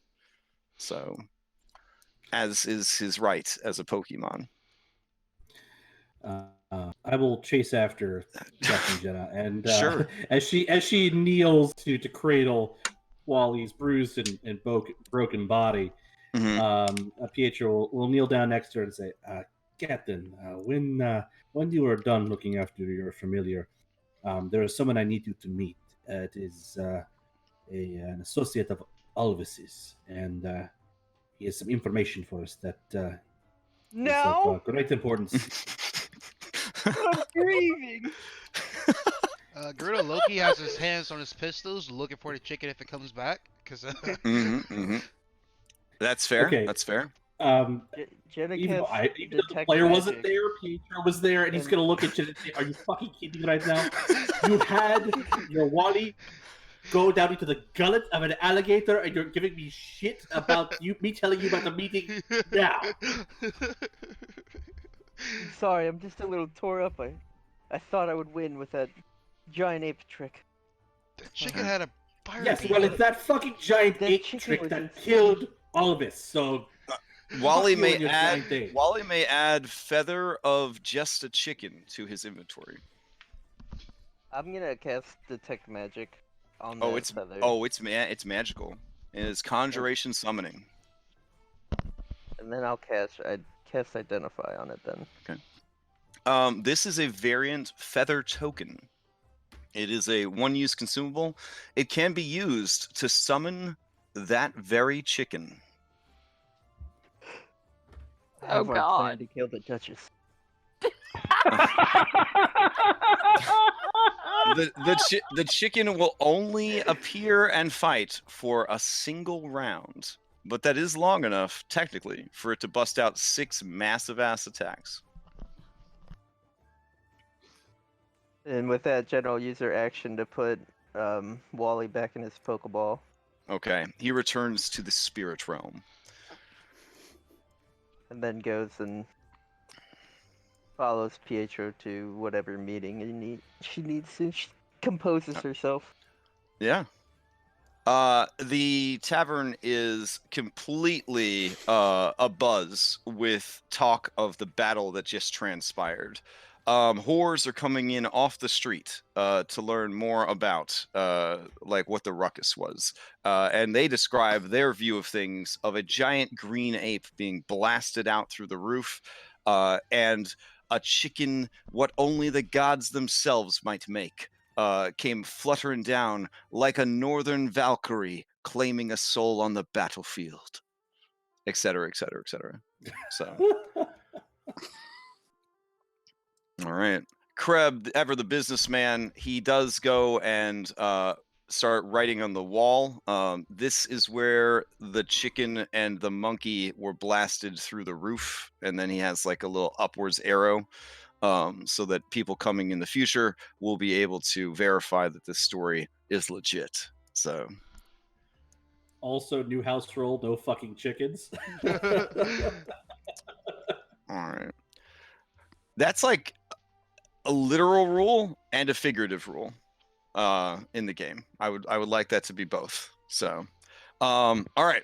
How much gold would like the repairs cost? Just out of curiosity. Oh gosh, it's going to be several hundred gold. Yeah. Like a few. Okay, yeah.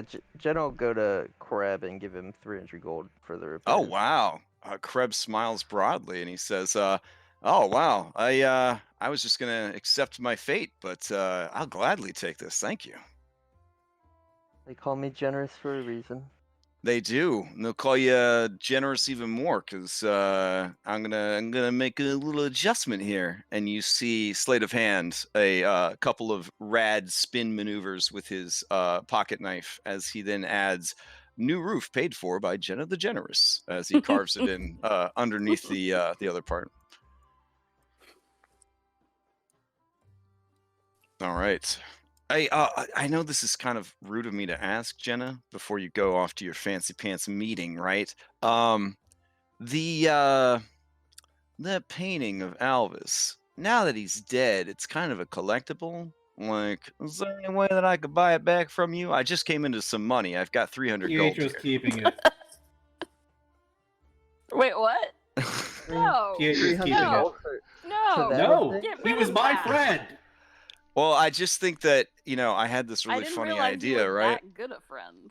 I was gonna sculpt like I'm a not real. gonna be staring at his dick. I was gonna drape a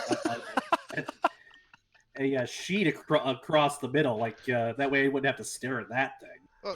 So Gerudo's gonna take his room and he was gonna leave the picture up, and just like he doesn't really understand what a dick is. He just thinks it's like it's a nice picture of him. How are you getting the room? We have a new ship. We have our own rooms. But I'm keeping the damn page. Your ship is like miniature cruise ship big now. Like you definitely have your own room. Like no problem. Yeah. I mean, you guys could always, put the painting in its own room as a viewing room, and have But whatever- Pietro and Garuda. You guys can have like adjoining rooms, the viewing room, so you can always, visit Alvis in your own time. Yeah, For and whatever Afra, you could use it as the timeout room. So the next time you have to put some of your pirates in timeout, you could put them in the painting room. To reflect on the sacrifice that others have made for. Look, Petro, we're just gonna hire someone to make a forgery of the painting and sell it to Crab. All right. So back at your meeting. I feel like you guys aren't taking this session very seriously, so I need you to focus As here. the guy that produced You're the one that monster kicked the chicken. doors down and brought in a CR-18 chicken. First of all, don't be peeking at my stats, and secondly, I looked it up in the monster manual. CR-18, come on.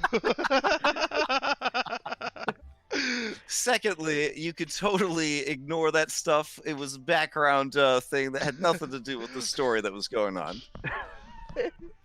All right, so at the table where there is a delicious oven roasted chicken recently delivered by Tits McGee, and a round of ale for everyone. Bloody Bjorn says, I'll be leaving this seat. Sorry about that. It's good to be back at port, though. Jenna, it's been a pleasure working for you. I can't wait to see what happens next. And he offers you the Forgotten Realms wrist shake. Do you take it? Yeah, Jenna will return it. And, All right, he grabs your wrist hard, and he scowls at you through the seemingly empty sockets of his eyes. They're that deeply set, his brow that furrowed. All right, I'm going to tend to this little monkey. He looks like he got smooshed up pretty good. All right. So, what now, crew? Davian, you watch as the party deals with the strange happenings. They seem to be no strangers to danger and bizarre magic. It's a good sign. I've noticed. This is exactly I'm how like- I would picture I'm like pirates being. laying so, like, I think we're on good. Willie's back, like reaching towards the chicken and like feeding him some, and also me yeah. some. It's a dangerous thing to do because Willie is eating the chicken next to Garuda, and it's creating wiring in his brain that that there's an association here being made. Garuda, in between bites of chicken, he does really get to snuffling on you. I mean, his snoot is way up in your hind feathers, getting a whiff. Garuda doesn't even notice. He just thinks Willie is liking him right now. He's appreciating. Oh yeah. Yes. Mm-hmm, I mean, yeah, that's what they do. They sniff I think butts. That's how Garuda's they eating say the hi. chicken too. Oh yeah. He's not even realizing that it's chicken. He just thinks it's good rabbit. God. I don't All even right. know how to take this at this point. Oh my gosh. Watching an Aarakocra eating chicken is probably, despite everything that has happened so far, the most disturbing thing Davian has seen this day. Now, keep in mind, Aarakocra did evolve from lizard folk, if we believe science, which has no place in Dungeons and Dragons, and they're pretty hardcore. I mean, a bird will eat a bird, man. They cold-blooded. Well, actually, I don't know, but they're Figuratively. now I have to look it up. Are birds If they're cold? from lizards, Let's see. I don't think they are. I'm pretty sure they're like in Birds our are world, they're warm-blooded. Birds are okay. I learned so much from Dungeons and Dragons. The offhand statement that has to be backed up. All right, so in my one game, I had a person that had like an animal facts calendar. So like, I had to constantly check my animal facts, and I learned so much about animals during the campaign. So now I'm kind of addicted to finding out about animals.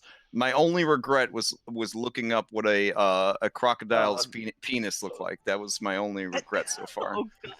So, Garuda. As like five new tabs delicious. open up across our campaign as people look up crocodile. No, you know what? Nope, I'm good. I'm resisting that particular. I urge.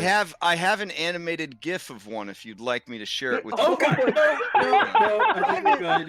In the DM. In the DM. Yeah, honestly, it haunts my dreams to this day. So, Why did you let the GIF? anyways, why did someone make a GIF? That's the important question.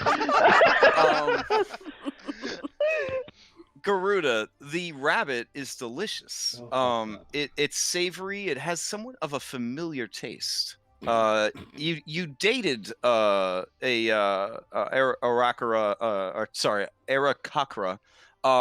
back in the day, and it tastes a little bit like they did, a little bit. So, in a different way.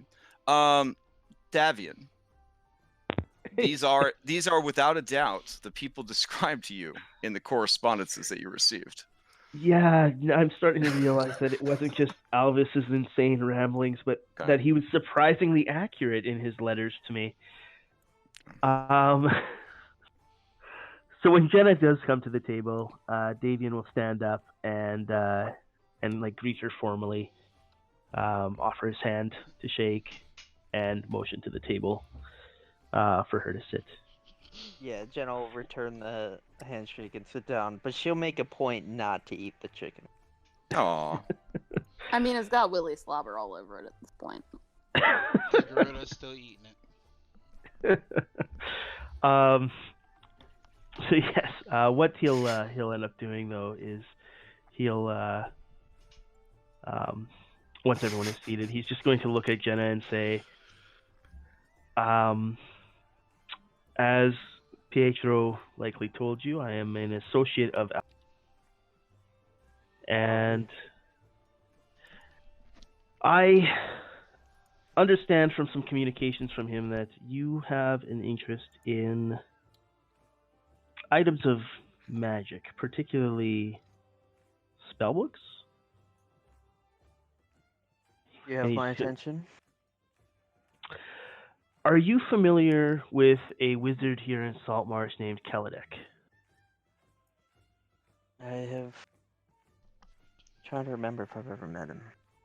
You've never met him, but Yeah, you I never definitely met him. have heard of him. Yeah, you Yeah, definitely. I know I've heard of him. I've never met him personally, but I've heard of him and the way he operates business here.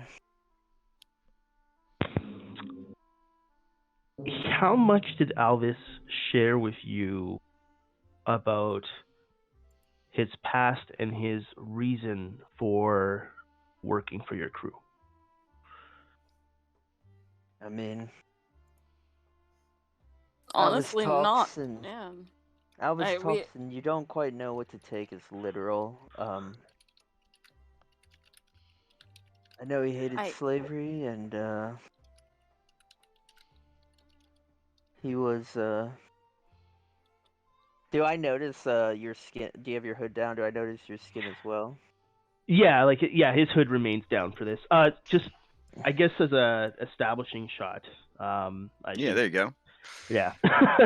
So he's wearing the cloak. It's I don't know how obvious these things are, like in the sense of being like of a standard make, but it is a cloak of elven kind. So it's when the hood is up, it actually is like activating its stealth powers. So he tends to keep it down unless he's trying to hide.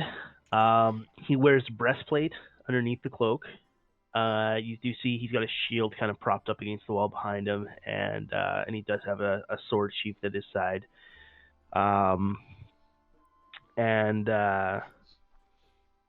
He is, like I said, he almost resembles a human, except for the fact that he does have pointed ears. But he definitely doesn't have like standard elven features.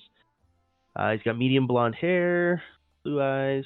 He's pretty small. Like he's short. He's 5'5", and he's quite slight in build. 135 is his weight. And all of his clothes they're like dark, but not necessarily like all black as to be standing out as someone wearing all black. But everything he wears is in muted colors so that it doesn't stand out. He, except for the fact that you guys are talking to him, he looks like the type of person that could sit in the corner of a pub and be almost completely unnoticed for an entire evening. And he's a Leo. He likes long walks on the beach. He likes to play double solitaire with the one he loves. Is he romanceable through dialogue options? He is, but BioWare's programmed him to be hetero. Okay. Well, I will be writing an angry letter online. But okay. There you go. That's a good establishing shot. Yeah. So he'll explain. He's going to give you guys some dish on Alvis's backstory, because he wants your assistance in something. So he's going to just kind of lay the cards on the table, as it were. Alvis is the reason he hated slavery is because he was taken by slavers and brought to a facility where they perform magical experiments on Alvis as well as others.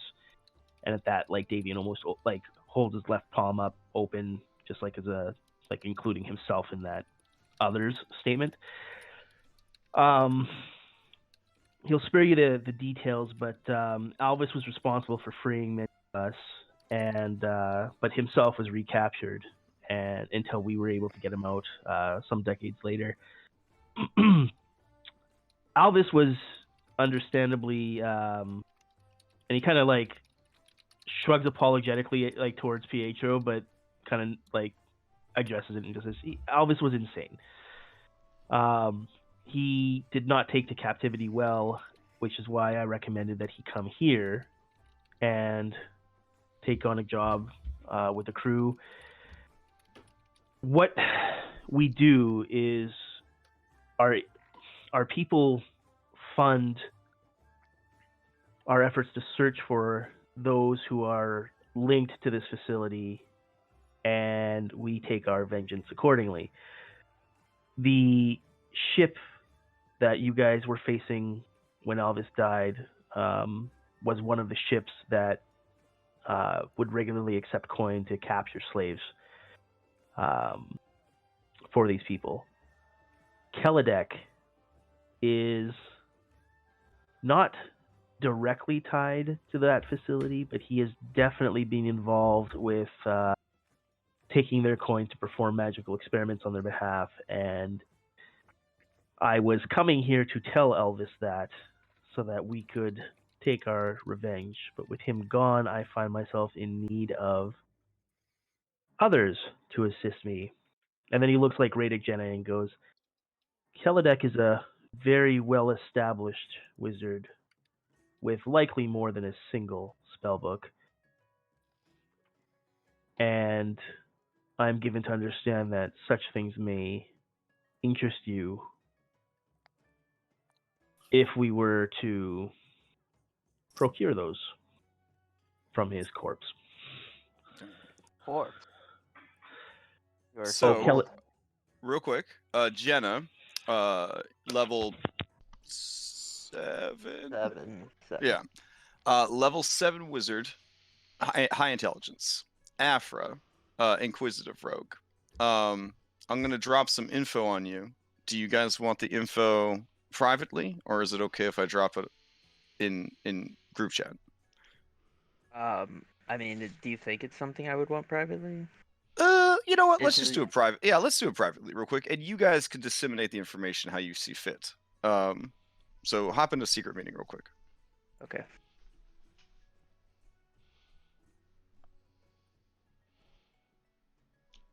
So, what's up? Time in Saltmarsh been?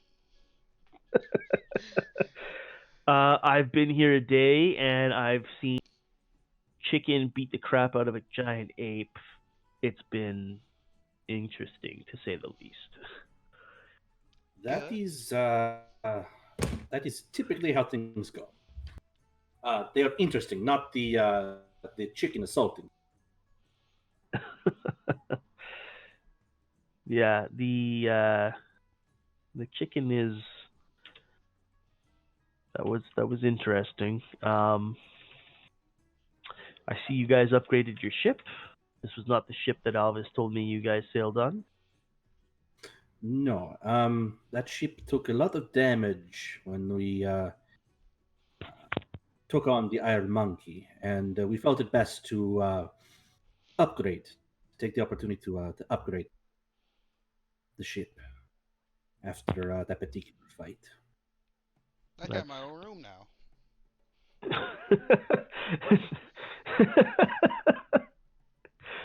Sorry, that's player laughing, not character laughing. um, yeah, that other Yes, ship was Garuda, so we small. all have our own rooms, which is, I have to say, preferable. Yeah, you snore. No. Really, Garuda? No, you were rooming with Willow. She snores. Well, to be fair, we're half orcs. We all snore, but she was the one you were hearing. Wait, you're not Willow? I'm joking. I'm kidding, PHO. I'm kidding, PHO. I'm not saying all half Wow, orcs all look half alike orcs at look all. alike. I'm not saying that, PHO. It was My God, Garuda, if I didn't like you, I'd smack the shit out of you. That's good. That's so good. So, what's up with I your do have to skin? say, though, despite Elvis's insanity, he did find peace at the end. I think he found solace in religion. His last couple letters did seem more coherent than the first series that he had sent. So he found his way back to his goddess then? Yeah. Yes, I think it was Erdrifenia. I think it's also part of the reason why he liked you so much, Garuda. Really? I just thought he was just a good person. He knows good people.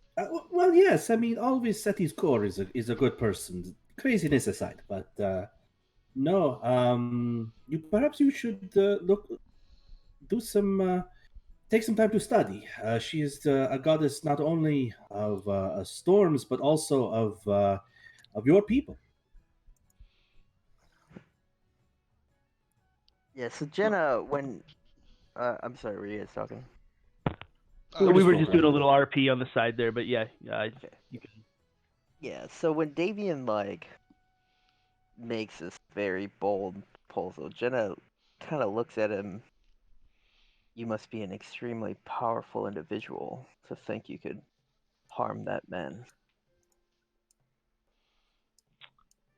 I am not without my own means, but I find that it is success generally comes when one works with, and he kind of gestures to all of you, a team of like-minded individuals with their minds focused on a particular goal.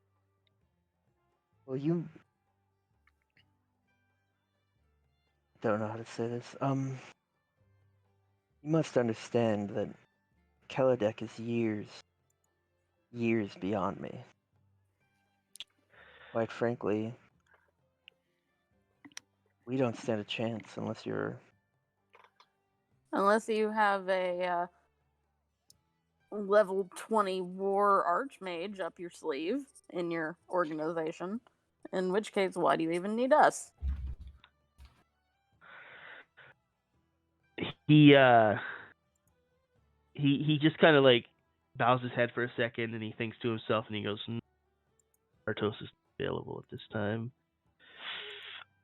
and looks up at you guys and says, "Well, if you do not feel as though it is the time to make a move against Kelladek, you are likely more familiar with him, having been in this area longer than I have. I would propose that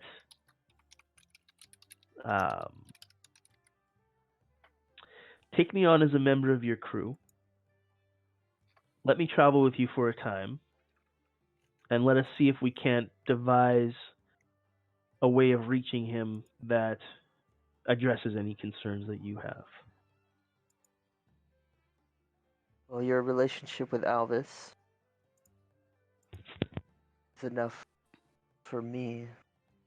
So, I don't know what kind of work you're okay with. You get quite down and dirty. When I was myself a slave, I was put to work on a ship that, well, let's not mince words. I was a pirate for some time. While I did not appreciate my freedom being taken from me, I had no problem with the type of work that entailed. As long as the work you do gets me closer to my goals, and my goals being the same as Alvis's, to take down anyone associated with the program that enslaved us, I will be fine with that. If you're curious about my what line I might find unwilling to cross from a standpoint of morality, you'll find that line is very flexible, especially when money is concerned. Very good. What of your talents? I see you use a sword and a shield. A magical cloak. My talents lie primarily in attacking an enemy in an area that they may not be expecting an attack. So assassination? He just kind of nods, but he says yes, but not in the traditional sense. I employ a lot of magic in my techniques. Out of character, he is a hodgepodge for a concept I've been working on for some time. He is a rogue, paladin, hexblade, bard. He is focused. Yeah, he is basically focused on. What, you couldn't fit more classes in there? Well, let's not get the build is designed around dropping like a huge single hit, similar to an assassin rogue, but without the limitations of an assassin rogue. Yeah. Yeah, like totally meta like talk right now. Assassin rogue is one of those things that looks really cool, but then in practice is a pain in the ass. Especially in like a large group of like 6 players, because nobody in a large group is going to be like, yeah, we'll sit here while you scout ahead and get to assassinate people. Assassin in like a smaller group of like 3 or 4 people is fantastic, because the rest of the group will be like, yeah, let's send the assassin ahead and they'll take out 1 or 2 guards before they ever know we're there, kind of thing. So I've seen like over the course of like 5 years, assassin really fall out of favor in and because magic is amazing, arcane trickster and things that multi-class well with arcane trickster sort of rising to the forefront of Bard, paladin, hexblade. Right. Yeah. Exactly. So. Yeah. So essentially, he's a yeah. I mean, if anyone asks, he'll just claim to be a bard. He doesn't advertise, but it's College of Whispers, so it's all about that extra damage dice on a hit. Mm-hmm. Yeah, I remember you describing it to me. Yeah. Quite excited to see it. So, yeah, it's Pietro and Willow tend to frontline, and he'll be very good at complementing. Like once they engage with something and he darts in, he'll hopefully. I mean, it's a concept I haven't employed yet, but the hope is that when he starts cutting in on things that they've already engaged with, those things will die pretty quickly. Can you sing? So he can. He has an amazing. Oh wait, no, he has an adequate performance check. What the heck happened there? Doesn't he get? I gotta relook at the skills that I have on the Roll20 sheet compared to my D&D Beyond. I don't think Bard forces you to take performance. It does force you to take like one musical instrument if you multi-class into it, but yeah, I think what happened. Beyond that, yeah. Looking at it, I think I accidentally clicked on perception instead of performance because. Either way, you present yourself to the party. Are you guys amenable to his offer to kind of prove himself essentially for a bit before pursuing the further venture? Yeah. Sure. Yeah. Okay. Rival is Uh, quite.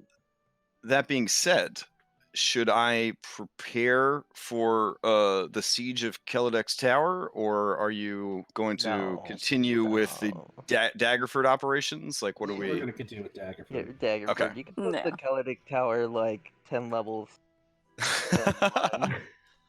I will put a pin in the Kelledeck's Tower quest line. All right. Yeah, we'll still get back to, but never do. Like, already... Now No, you no, could. no. It would actually, if we get to that point, it'd be pretty cool to siege a wizard tower. Yeah. But that's like high level shit. Yeah. All right. Fair enough. Now you could. There are ways of striking out against powerful people without kicking in their front door and taking them out. Absolutely. So, yeah. Davian's more of the, try to lure him out with like some sort of a meeting for an asset he wants to procure or something to that effect, and then try and ambush him in the span of that or something. Afra, as an inquisitive rogue, you do know that often the easiest way to defeat powerful people is to find other powerful people that don't like them and just pit them against each other. Mm-hmm. Mhm. Rumors, very valuable. Yeah. All right. So, the night is growing late. Is there anything else you'd like to do here at the Empty Net? How late is it? Like past midnight? Oh no, it's probably about 10 o'clock at night. So Okay. I kind of want to talk about our plans to Daggerford and stuff. But do I know if Kreb has like a private room in the bar? yeah, you guys can use the double, which he receives weekly payments for, so that you guys have like a safe house. Yeah, Jenna would like. Yeah. Okay. Yeah. So it's back here. Because what I was going to suggest to Davian is that since he knew Alvis and knew Alvis better than I did, it might not be too out of place for the two of us to go call on Lady Primewater, and I would deliver to her the token that she gave to Alvis. Are you giving the painting back to Lady Primewater? No. The kerchief. Remember, she gave Alvis that magical handkerchief that turns into a silvered rapier when you say the command word. Oh, that's yeah. neat. He started wearing it as like not an eye patch, but like kind of a bag, half covered his ruined eye. It was the only thing he ever put over his eye. Otherwise, he always just left his eye open to the world because he crazy like that. He don't care. Davian would definitely be up for that. As to whether we want to do that right now or after the Daggerford planning is Crash. It's up to you guys. You guys tell me what you want to do. If you feel that Lady Primewaters would provide you additional info and insight, you could go see her beforehand and have that to work with at your meeting, or at your meeting you could see if you come up with something that you might be able to ask her for insight. I mean, supposedly she's a powerful individual. I mean, if we could talk about it tomorrow too. That's fine. If you guys want to do that tonight. Yeah. Let's go to because we know she's a night person. Let's do that. And maybe do the Daggerford meeting in the morning on the ship. Yep, sounds good to me. Alrighty. At dawn we plan. Fair enough. So back to the Primewaters Manor. is everyone going? Or some people going? What's the plan here? I thought it Jenna's was not just. going. Yeah, no, I'm not Okay. going. All right, fair enough. So it sounds like it's just going to be Pietro and Davian. Davian. Okay. Gerudo would go because he said Pietro's in. Because I was just a good Okay. friend. So yeah. Aw. Join in this. Okay. He just wants more drugs. Yeah. 100%. That's what I was thinking. I was like, I'd like Garuda's to gonna insert go. that request.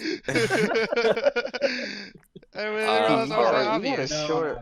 You gotta be careful, man. You got a short lifespan. Like, That's why he lives so hard. I'm about to say that might be why he's doing this so intensely. Yeah. Every day is a day to live. I am telling you, I saw an awakened cat turned into mummified dust by a ghost. I mean, if I was an Arakakra and I saw a ghost, I would be rethinking my entire life, my adventuring career, everything. Yeah, that 30-year lifespan is a joke. So, yeah. He would seek out the aviary in every town, just like a normal person would seek out the whorehouse. Yep. All right, you guys arrive back at the house. Feliza, she says, "Oh, you've returned. Mr. Primewaters said you would. He's not at home, but he said that you were going to meet with the lady of the house. It's very That is brave of correct. you."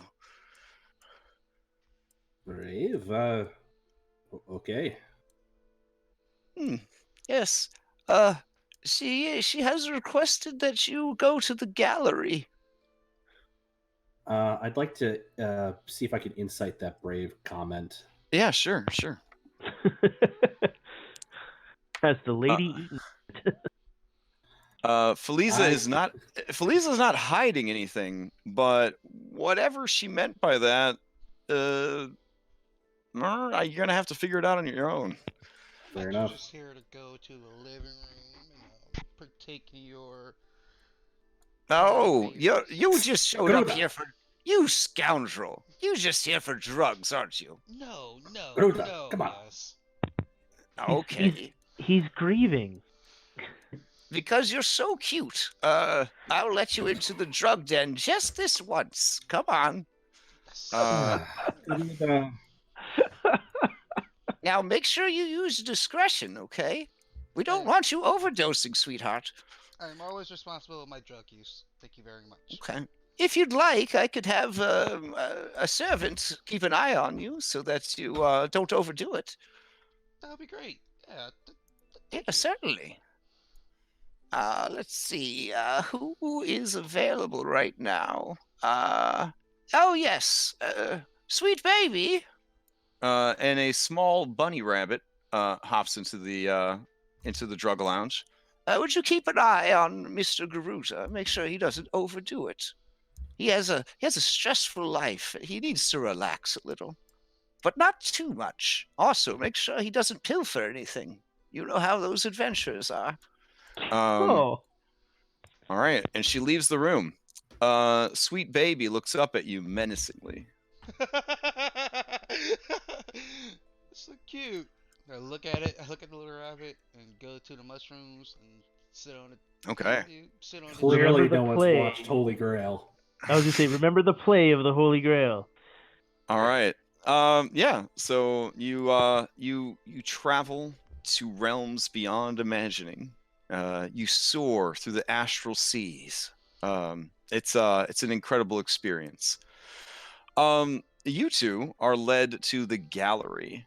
This is a smallish room, but it is filled with paintings. I think the best way to describe it is like wall to wall paintings. Just like they're hung on the floor, they're hung on the not the ceiling or anything, but they run like ceiling to floor basically. Like there's just that much of it. If you've seen like Penny Dreadful, and since you're all stuck at home, you should totally watch it because it's amazing. It's kind of like that. There's just so many paintings. I'll actually post up a screenshot just to give you a sense of how ridiculous the amount of paintings are that are hung in this room. But while I'm grabbing that, yeah, looking at the paintings, they are of many different people, many different places, many different things. You could spend a lot of time here looking at these paintings, and you do realize that the paintings themselves are expertly done. Do either of you have training in artist tools? No. All right, you may attempt an No. investigation if you would like. There you go.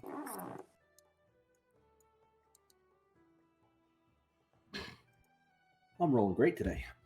All right. Yeah, like you're like, man, I wonder who made these. These are crazy. All right. So yeah, there's a picture of kind of the scope of how many paintings are jam packed into this room. Eventually, the lights kind of flicker a bit in the candles, and you sense an additional presence in the room. So Lady Primewater stands in the door to the gallery, and she looks over at both of you. Her eyes are a bit sunken. There's like dark shadows around them, and she does look especially pale, much more pale than her character art. It seems that she is not well. Hmm. I will bow to Lady Primewater and say, "My lady, it is good of you to see us at such an hour. Thank you for your time." Okay. She cocks her head curiously and says, "The hour is early, but I suppose a visit with just the two of you and just from me, how unusual. Aren't Well, you my husband's friends?" we are, as you well know, Alvis has returned to his goddess, and I understand that it has hit you hard. It has hit.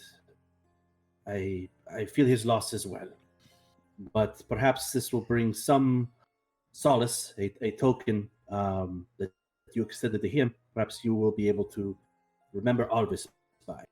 And I step forward with and draw out the silver handkerchief that she presented to Alvis all that time ago, and I give it to her. She kind of looks at it, and there's just like deep sadness kind of carved into her face. She says, "You're the half-breed from across the great seas. The mercenary they saved in the swamps." Yes, that is where I met Alvis and the rest of the crew. All right. She daintily takes the handkerchief from you. Says, my husband hates this item. That's why it was of no consequence to gift it away. But now it does carry some sentimentality with it. I had such grand plans for the fallen angel. A shame that his goddess would snatch him away like that before all the fun could begin. All the fun? I don't follow. It's just that interesting things are happening now. Interesting things are always happening in this world, but now it's our chance to be in the spotlight. Yours and your husband's opportunity? No. I understood. All of us here in Saltmarsh. Soon, she who slumbers and hungers will wake to feed. And won't that be a day? Oh, yes. But for now, you have business in Daggerford. That A we do. woman vexes my sweet puppy, and you have agreed to take care of the problem. I worry it will be a problem beyond your ability, but perhaps not. What makes you say that it may be beyond our abilities? Perhaps with some help, some guidance, we could overcome Mm. and return victorious. I feel that if it was an issue that could be easily dealt with, Puppy would have dealt with it already.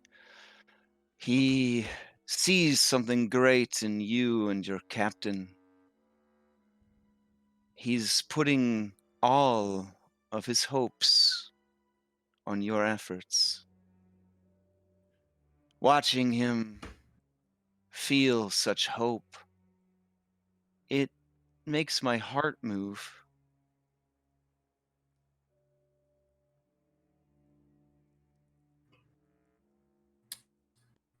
Crash, quick question. When she was Sure. mentioning of she who hungers in the deep, Yeah. what was the expression on her face? Was it one of sort of a longing, or was it more of just the "I am telling you what is going to happen"? Oh, later on down the it was line? like, oh yeah, did you hear it's gonna rain tomorrow? Like that's how she. Okay, Yeah, it was very casual and dismissive.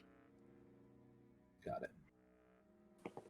So who is this fresh face? She says, tucking away the handkerchief. This is Davian, a friend of Alvis. I thought perhaps it might be a good opportunity to for you to reminisce together, find closure in some way. And he is also for the You have time brought him joining to us. me as a gift. Not as a gift, as a new friend, perhaps. Do you need him returned intact? Yes. Why would I? Yes, we need him back in one piece. Davian's gonna actually like step forward and give like a half bow to Lady Primewater, and he'll say, "My lady, well, Pietro Are you is here to correct." kill me? He raises both eyebrows in an obvious like surprise. Absolutely not. It occurs to me that you could. You have me at your mercy. You've infiltrated my home. I'm not sure why you were allowed in. My lady, I simply came to inform you that as one who considered Alvis a brother, I was privy to certain thoughts and communications from Alvis that he may not have shared with everybody. This is out of character, incredibly ironic, because of course Alvis was very clear in how he felt about Primewater. But Davian says, I simply wanted you to know that Alvis felt almost as dedicated to you as he did to his own goddess. And as such, I simply wanted to let you know that should you require anything, I feel that in Alvis's memory, I offer to allow you to call on me once for anything. That is a great gift. I will hold you to it, stranger.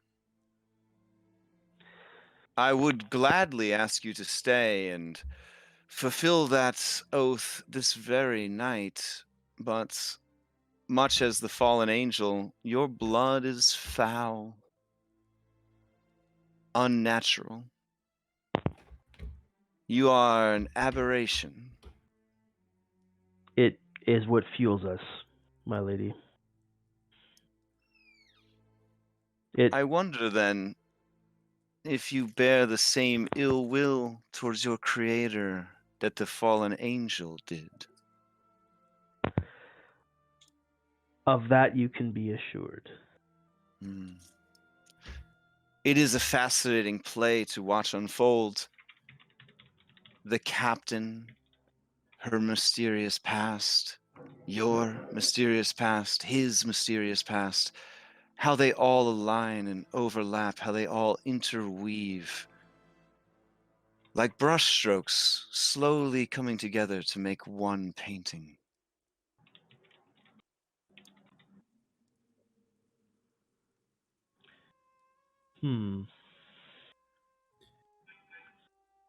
I will Lady certainly. Primewaters, what?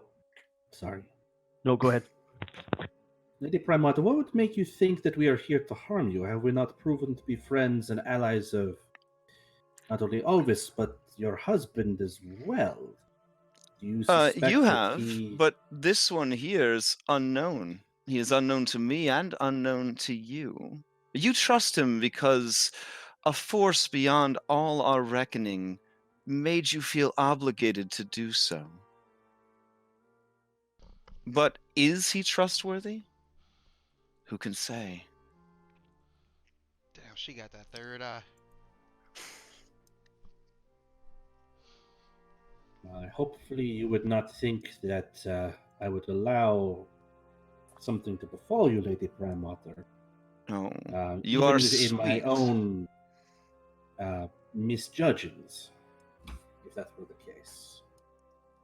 No. I am not overly concerned, but I have not lived the time that I have by being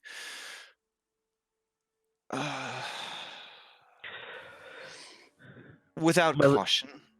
My lady, And to she be sort of perfectly stares blunt. out the window at that point. Yeah. Oh, okay. Davian's like, to be perfectly blunt, my lady, Alvis considered you to be an ally. And if the only reason you would have anything to fear were to be if you showed yourself to be an enemy or an impediment towards my revenge, you have done neither. And from what Alvis has told me, have, if anything, aided him in his endeavors. I understand I am a stranger, and therefore I will take my leave of you if it makes you uncomfortable. I simply wanted to meet you and see for myself this woman of great beauty that so captured Alvis's affections before he died. You speak pretty words. I would like to see you again, and I know, Pietro, that you are favored by my sweet husband. I am feeling clarity this evening, a clarity brought on by hunger. I may not always be able to assist you in such a cognitive way, but you may call upon me if you have questions. Here. And she kind of reaches up under her hair, and she removes a earring. It looks like a human fang, but maybe kind of overly large with a hollow tip. It has been dyed blue and turned into an earring. You recognize it as a sending stone.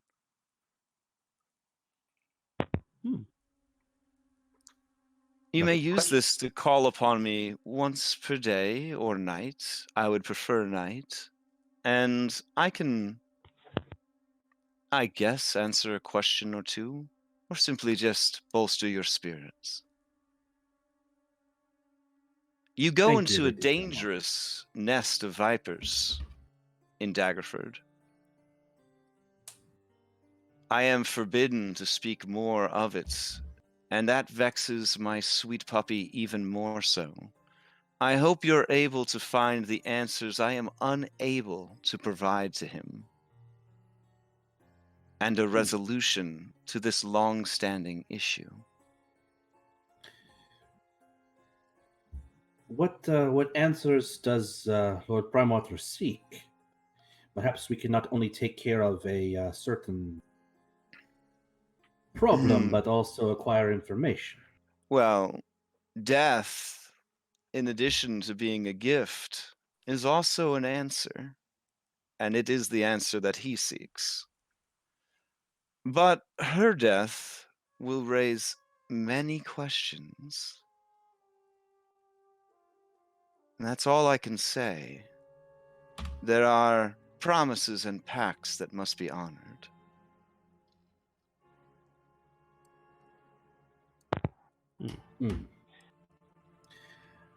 Lady Primewater, this is a tremendous room that we are in. Is this all your work? It I'm saying is. this based off of her painting of Albus and that she. These are paintings that I have made as myself, as my mother, as my grandmother, and as my great-grandmother.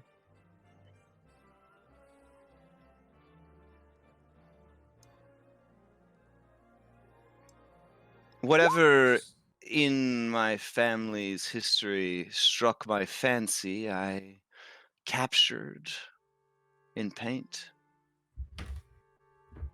And she kind of reaches out and like runs her fingers along the cheek of one of the portraits of like a kind of old dude.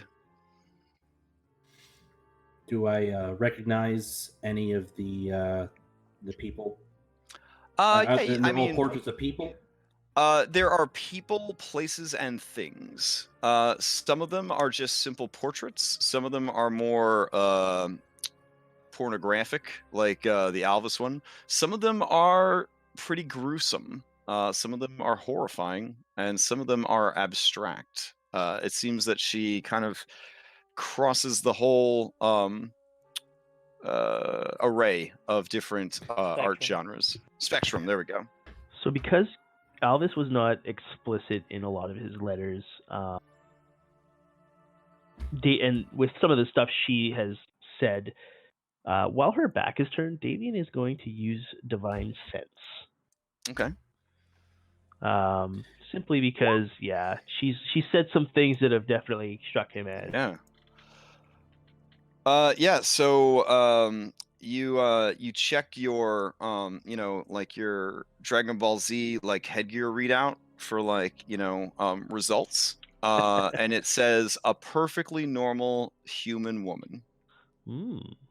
Yeah. He's intrigued by the mystery of all this, but feels that his own personal safety may require him to make a polite, not escape, of course, but withdrawal. Yeah. Of the paintings of the various scenes, do any of them strike a chord as far as places I may have been or we have been as a group? And is there anything that seems familiar as a potential forecasting? Yeah. So taking everything that you have experienced and know so far, you start to look for things that relate to the sea, to the ocean, that kind of stuff. There is a very H.P. Lovecraft-esque picture of a great shadowy mass of spines and scales and tentacles rising up out of the sea, backlit by a violent and terrible storm. You see the tiny huddled forms of what look like humans or humanoids clustered together on the shore, looking desperate / worshipfully up at the shadowy mass that has risen up out of the sea. That one in particular has a haunting effect on you. Lady Primewater, this one resonates with me. What can you tell me of this one? The artistry is most intriguing. It is no surprise that this calls out to you. That is she who hungers in the depths.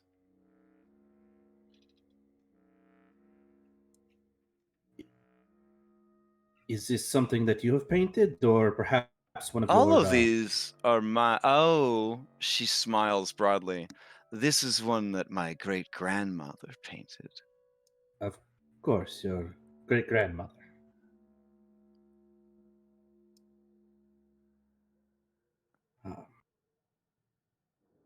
Well, I thank you again for receiving us.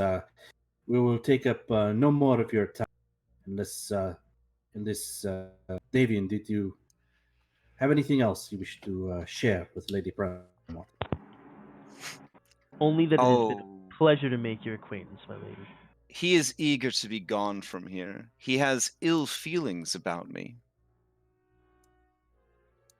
He actually like breaks out in a smile, like a very friendly smile, and says, "My lady, I do not know what what impression I've given you, but I assure you, such is not the case. Mm, It we was shall see. only a pleasure." All right. You guys head back to the ship, I guess. Yeah. All right. And along the way, Pietro mutters to himself, can't believe she got even fucking creepier after Always died. Yeah, like as soon as you guys are off of Primewaters' date lands, like Davian looks at Pietro and he's just like, Alvis didn't find her creepy as hell. Always had many blind spots. He had an admiration, an obsession with broken things, much like himself. I thought that's all she was, but that is a new level of creepy, I must say. Yeah, Davian. Out of character, Davian does not have the same attachment to this Lady Primewater that Alvis Sure. had. Not by a long shot. Davian, are you trained in religion, Davian? He is not trained in, but he has a Uh-huh. very high intelligence and jack of all trades. Oh, shit! The answer when you have Garuda. The answer when the DM asks a bard with jack of all trades, are you trained in something, is yes. Oh, okay. I will keep that in mind. Yes, I am Yeah. trained in all of the things. All right, go ahead and you were trained in every skill, every tool, everything. Bitch a vampire. Yeah. Bitch a vampire. Yeah. We totally did forget Garuda. Yeah, just like Pietro realizes this is off the prop. He's like, "Oh shit!" And he double back. Yeah. So in the room, in the room with the bunny, you are high as a kite at this point. After about, I don't know, 30 minutes or so, you hear a voice, Garuda. Oh, fuck me. And it says, those are some pretty good mushrooms, huh? The girl looks. Who said that? It's just you and the bunny.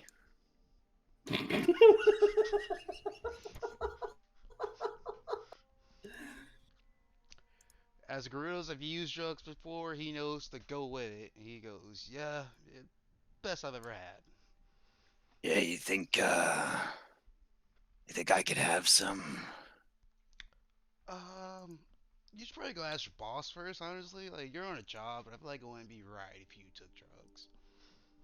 Oh. I appreciate your lawful nature. Hey, you gotta help a bunny out. It's a tough world out here. You don't want to be an adventurer like me going out. This world is not tough. It is soft. Like your fur? It preens itself. Yes, actually. Just like the fur of this flesh sack I wear. Cool. Going to Northwest Shark Park?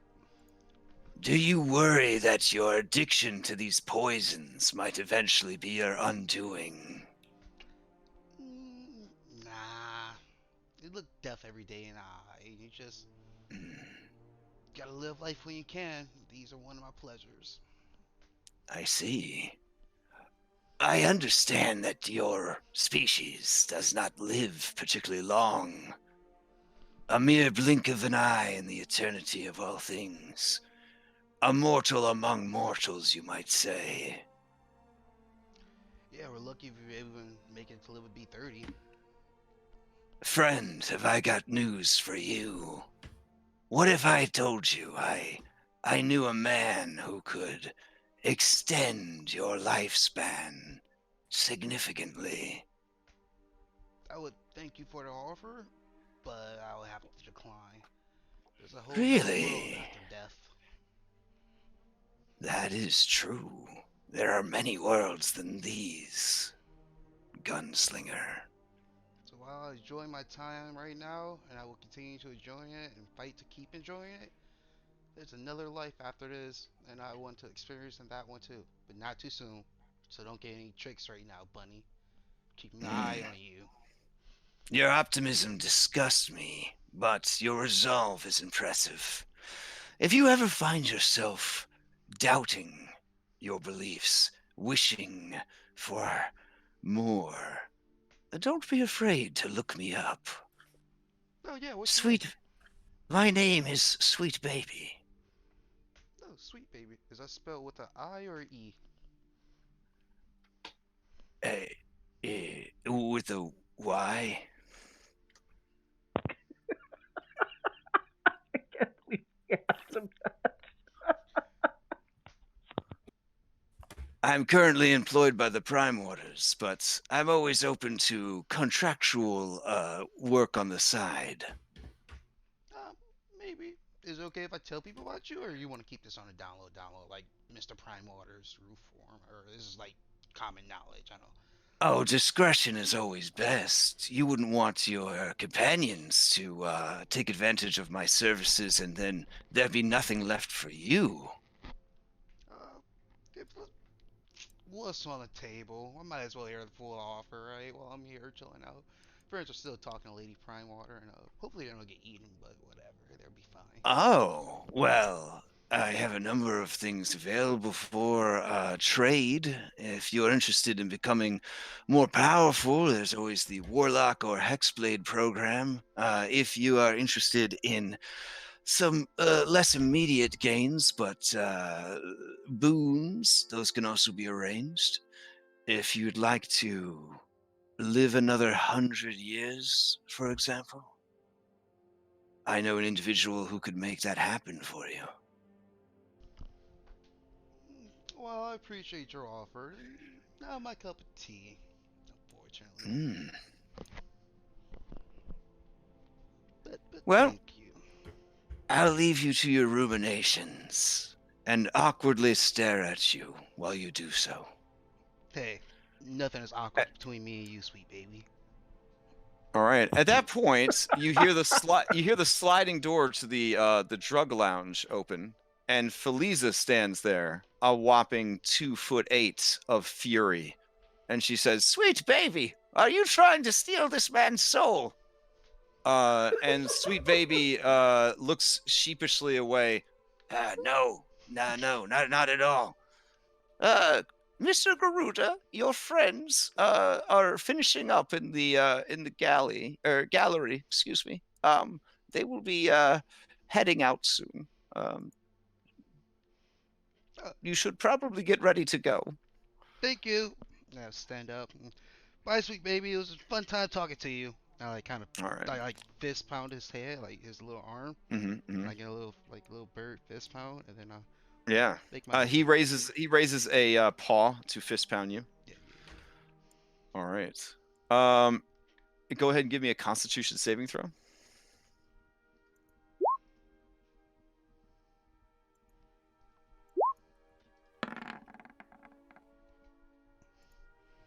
Okay. Yeah, you felt like a slight like pinprick, as though from like a needle. But you feel fine. Oh, God damn it, Sweet Baby. What did you do? All right. So your allies are on the doorstep. It looks like they have briskly walked for a bit. Maybe they were just waiting for you. I don't know. You guys, you quickly turn around and run back to the house. Garuda opens the front door, and you are reunited. All right. What do his pupils look like? Oh, he is just out of his mind right now. So. Oh, we're gonna. Yeah. Okay. I'm gonna hold one of his hands, wings. Now remember, because of the Action Economy / Furry Act of 2015, I believe, Aarakocra are now angel winged. So they no longer have to use their arms to fly. So they had a spontaneous species evolution where they all just sprouted wings out of their fucking backs.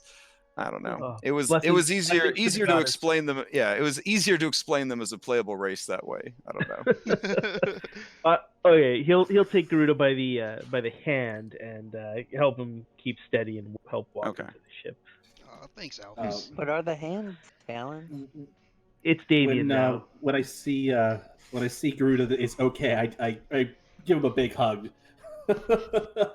Because one, I fucked up, and two, I don't want to lose any more friends. Could the three of you give me a perception check real quick? Absolutely. Does Garuda have disadvantage since he's Oh, totally. fucked Yeah. up? If he passes, he just sees things that others don't. -5 penalty. Pietro, as you look back, you see in the window next to the front door a small silver bunny. It's pushing its paw against the window pane, and you see its little toe beans pressed there. Its black eyes watching intently as you guys leave. That's so creepy. All right. So you guys arrive back at the ship. The ship is huge. I'm going to go ahead and probably the best way to handle the ship in the future is I will make a scene similar to the Primewaters Manor, and we'll populate it with stuff that would be like in your ship, on your ship, what your ship looks like. So if you guys have suggested artwork for that page, for that scrapbook page, essentially, throw it up into game art, and I will use it. And then when you guys are on your ship, we'll use that to represent being on the ship, which might be kind of cool. I will also continue my hunt for a high enough resolution ship map to represent the size and scope of your fucking ship. But in the meantime, we'll go with like a scenic thing. For now, we'll just stay on the big landing page. So, what is the plan here? Garuda's at his best. You guys have information. Do you sleep it off, or do you have like a midnight planning session? I would not be opposed to just sharing everything with the group, but that's Okay. Captain's discretion. Are you still with us, Captain?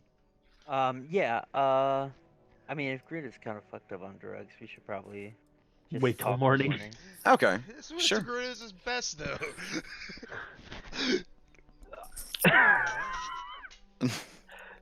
Garuda's so hyped up on drugs, he's failed to understand. All right. You guys settle in for the night. Garuda, I'm gonna need you to roll on the carousal table. So hold on a second. I don't know what that means. Yeah. Crash, why are you Means that messing you, with sir, that? are having some. Let's see. There we go. Bring up that carousal table. I believe you're gonna have to queue up. Is it a D100? Yeah, queue up a D100 for me. So roll that D100. I need- Oh my. Oh, Okay. God. I thought high was good. Let's see. I'm still scrolling. Oh wow. That's hype. Okay. In the morning, Garuda, you wake up in the middle of a forest. You are wearing a feathered headdress, lace, and a full face of makeup. Am I pretty? Alright. Am I pretty? Well, you need a mirror to check for sure, but you feel something on your face, you touch it, you pull your feather fingers away and see that there is makeup. Your cloaca is a bit sore. You're not sure what that's about. And you see that all over your body, someone has painted crude drawings of genitalia.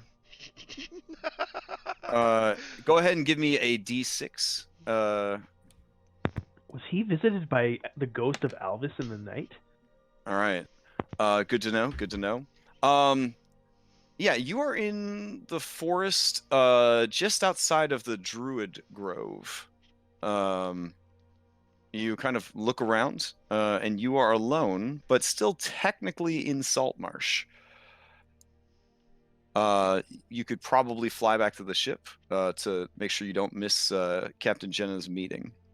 Do I still have everything on me? Like, if I look around, I'm not missing stuff, right? Oh yeah, all of your belongings are there, and you now have a lace negligee, a feathered headdress, and what was the other item that was mentioned? Oh well, the makeup that's on in the yeah. But you may add mysterious feathered headdress and lace negligee to your inventory. Okay. I am so picturing Garuda with that All beak right. done up with lipstick. Yeah, it's gorgeous. God. And like blush on the where the beak meets the feathered little blush on the Yeah. underside. So basically, location 29 is the Sea Grove of Sylvanas, which we've already established. This is not the hot goth waifu from World of Warcraft. This is the OG Sylvanas, who existed before all of that happened. Yeah, Sylvanas is a dude in Forgotten Realms, and he is the dude of the forest. He is the father of the forest. Anyways, the local druids work for this guy, and you wake up in that area. So I think I've got a picture I could post in the chat real quick. Oops. There we go. Copy image address, post pic. There we go. Yeah, so spooky, mysterious woods. Location 29 on your map for those keeping track. You wake up roughly like here. No, I'm like in the middle. Yeah. So yeah, there's a little farmland and forest. So you are technically still within the city limits, but it's definitely the rural countryside of Saltmarsh. Your ship is like all the way over here, so you're not sure how you got here because you remember going to sleep on the ship. Maybe actually, the last thing you remember is talking to a bunny rabbit. So it's whatever. You arrive at said meeting. Do you stop to try to wash off the makeup and the dicks, or do you just show up as is? No, that's right about this. Okay, all right.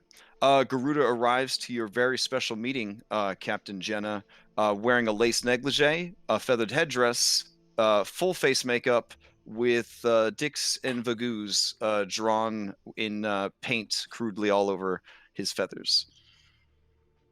Oh, good. Yeah. But he is on time for the meeting. Hi guys. I mean, Dear God, Damien is Garuda, just- what happened to you? Garuda, have you seen yourself in a mirror or any kind of surface recently? What the fuck happened to you, man? What are you talking about? You're covered in genitalia. Oh, that's All what right. these Not to mention that rather fetching nightie you're wearing. What the hell, man? Have you decided to adopt the mantle of Alvis and go out drinking and fucking all night? Maybe. I'm not for sure, Pietro. I woke up like this. Okay. Am I pretty? You're so pretty. My friend. So very pretty. Because it is in my best interest to hear this conversation sooner than later, I propose we extend the session just a little bit so that I can hear your discussion of Daggerford, because that will help me prep for next week. So take it away, Captain Jenna. Do you want any of your NPCs to attend this meeting, or is this a PCs only? I think the only one that would be invited would be the tabaxi. Okay. You have luck of the draw. Join the meeting. Luck All of the right. draw, yeah. I'm sorry, I was just looking up art for the captain's cabin, so I'm kind of. Oh, sure. Yeah. Right. So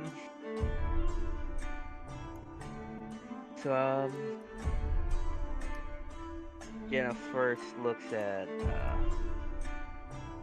Davian.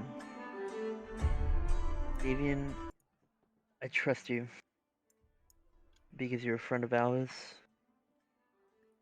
and I'm gonna just let you know what we're about to get up to. We're gonna assassinate the Duchess of Daggerford. He just nods like this is completely normal. Yep. Let's get into it. And he Okay. starts like sharpening his dagger. So we have, in my mind, we have a few angles. One, we rescued that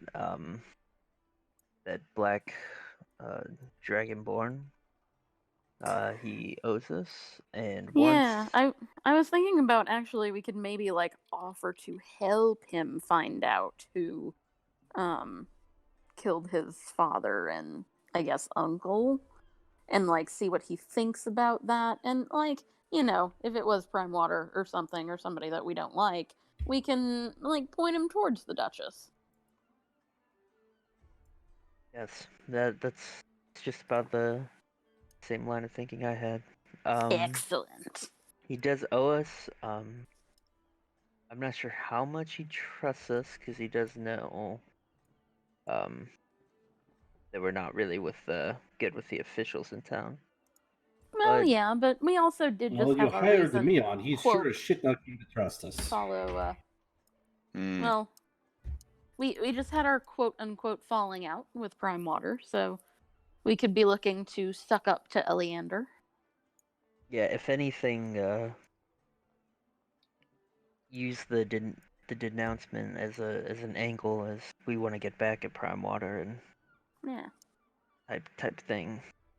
Another angle that we have, we were mentioned that she's quite old, but looks roughly 30. So we do have that elixir.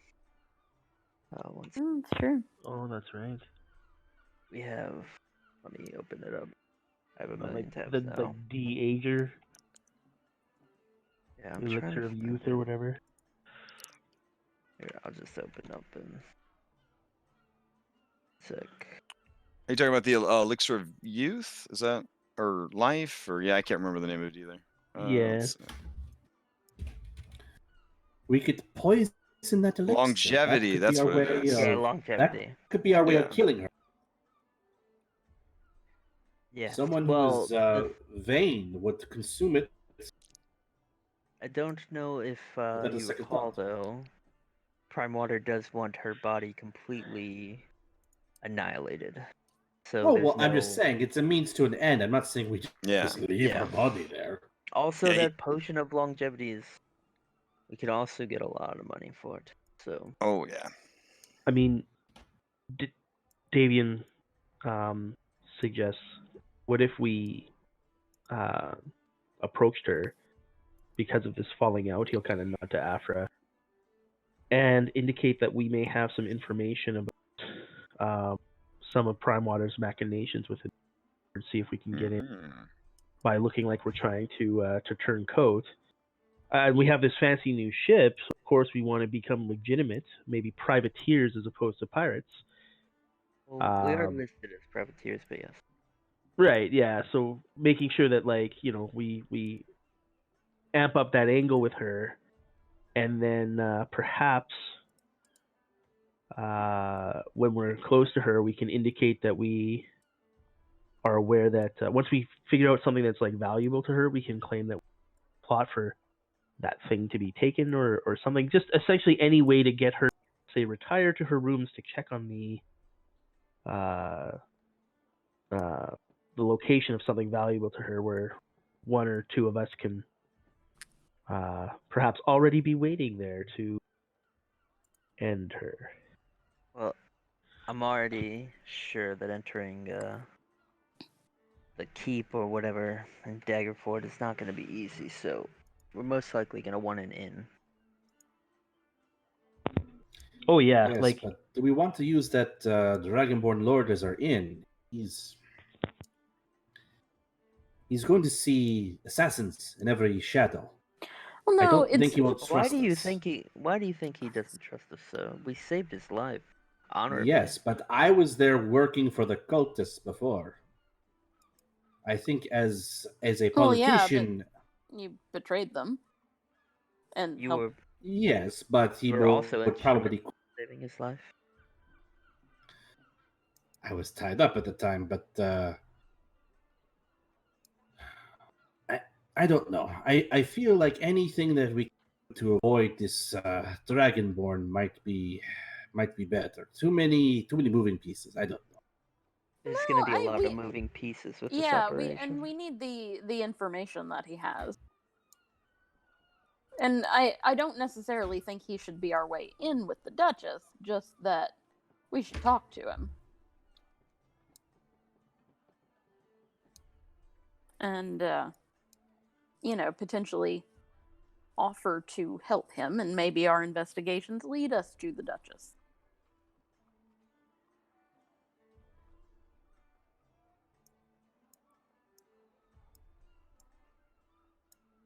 I mean, it's a start. So your goal is going to be to track down this Pharaoh's Black Talon, remind him that you saved his life, and say, we had a fall, as you may have heard, we had a falling out with our previous employer. We're looking for work. Is that essentially what you're doing? Since you did hear that he is looking to form a group to continue investigating the death of his father / stir shit up in town. Yeah. Okay. would you guys want me? This is Damien. Would you guys want me to reach out to Daggerford's Thieves Guild and start perhaps putting the word out that someone is looking to put a price on the head of the Duchess? Not us. Their Thieves Guild is Zentarum controlled, so I don't know if that has an impact on anybody. Zentarum being these jabrones right here. Yeah. No, my only concern is whether or not Willow is. Yeah, No, Willow's a Willow's involved? Zentarum. Yeah, Willow used to work for them, I believe, or has done mercenary work for them in the past. So she actually does have connections with the Zentarum. Yeah. I mean, Davey doesn't have any like opposition of working with them if it works to his aims. So it's more a matter of like if we want someone to be off center. Didn't Primewater say that she may be in with the Zentarum? Also, I don't know if it'd Yeah. be wise to. Listen. This Duchess probably feels real safe in this city full of people that love her. Well, that was the point. Was like to if there's rumblings that somebody's putting a contract, it's to take that sense of safety away. But we don't necessarily actually have to hire someone. Just put word out that, have you heard there's a contract out? Da, da, da. But I mean, that's only if we're looking to get in somebody's head. If that's not part of our plan, then we'll shot. It's another card we play. Let's wait until we get to Daggerford. Because I was thinking of spreading some rumors to make her, a bit less popular. At least try to. Ooh, I like that. You get the feeling that would definitely draw her attention. Generally, people who are loved by everyone got there for a reason. It's called, PR campaign. So if you start smearing her PR campaign, that's definitely going to draw out some interest in you. All right. So yeah. All right. Sounds like you guys have a good thing to start with. So next week, we will, I guess, move inland a little bit and start checking out Daggerford, and or finish up business in Saltmarsh and then move to Daggerford. Or are you going to try to do the whole mission remotely from Saltmarsh? We just start hiring like multiple adventuring, sending different pieces of it. I mean, with money, all things are possible. But if you want to make money off of this operation, you probably don't want to invest too much money into it. So, yeah. And Primewater doesn't just want her killed. Primewater wants her killed in a way that she cannot be brought back, because this is this is a mid to high fantasy campaign setting. So powerful people can find a way around death. So. How much is a barrel full of acid costing these days? I mean, you could special order it, but it probably wouldn't be too pricey, I don't think. Let's see. I mean, we could also just get like 8 pigs. That is true. We're gonna need to make sure that we pull out all the teeth and shave her head before we do that. Not just for the pig's digestion, but also to cut down on chances of identification. So it's weird. A single vial of acid is 25 gold. A person that could stand there casting acid splash for a long time, probably you could hire them cheaper than getting an entire barrel of acid. I mean, but yeah, I could get that spell. A barrel of acid would definitely set you back like 500 gold probably for a whole barrel of corrosive. Yeah. You could also go catch an ooze. Oozes are good for getting rid of corpses, but pigs are cheaper. Pigs are only like 5 silver a piece. So we should probably pick up some livestock. I mean, our ship is a huge cargo ship too, right? Like it would not be untoward for us to have barrels and casks and livestock, and I'm thinking total like also BT dubs. I have this lovely little spear that can explode people. Just FYI. Yeah. Yes, but you have to hit them with. Yeah. Oh wow! Is he not? So as you say that, you hear from the trident. Oh damn! Did you hear what he just said? Oh my gosh! Oh, I just realized. Afra, I'm sorry, I don't have bless anymore. Look, it's fine. Didn't really help. Fine. He just called us out. Oh, I do have it. I did take it. Never mind. I made sure I could still bless you. Look, we just kill her, and then we feed her one good berry, so she comes back to life with 1 HP. You hold her prone, and then I stab with advantage. All right. I will hit her. I don't think we have anybody with a good berry, but I think a potion of healing gets. Yeah, you hear Surge say, "Yeah, this is why I love you. This is why we're gonna be together for a long time. But we should probably murder the one that slighted us. So as soon as there's an opportunity, let me know. If you decide to betray your allies, I will strike with advantage." Okay. So hold on a second here. Did he just propose a mutiny against Jenna? I mean, no. I was the one I'm not the one that slighted her. Oh, sorry. So PH was gonna die. Okay, good to know. All right, so I've got my backup. I've had my backup for a minute. If we wake up and Pietro's in his like room, but like with a exploded body, we're gonna know who did it. That was gonna be like an Epstein didn't kill himself type deal. I don't know. I feel like I would need an investigation check just to make sure. No, you would know who it did. All right, so on that note of planning and evil sentient weapon encouraging PvP and murder, I think we are at a good spot. Next week we will jump in to the new arc of killing the Duchess of Daggerford. Damn. Okay. I'm excited. All right. So other than that, announcements. We are officially, for the time being, going to push back our start time to 11 a.m. Eastern Standard Time, and we're going to go 11 to 2. Just because we can, because everyone's trapped in their house anyways. or mostly trapped in their house, or should be trapped in their house. When things go back to normal, we'll reevaluate our start time and everything. But for now, that'll be what we do. So I'll send a reminder out this week to make sure everybody knows. Hopefully this doesn't affect Tyler's ability to play. I don't know what's going on with him. I know people have had to miss games for the last 2 weeks for a number of different reasons related to the goings on. So I'm not too surprised that he was unable to make the session, but I will follow up with him and find out what's going on. Announcements wise, I was going to try to run a workshop that explained like how to do D20 stuff or Roll20 stuff, but my schedule is just too unpredictable right now because of my day job obligations and responsibilities.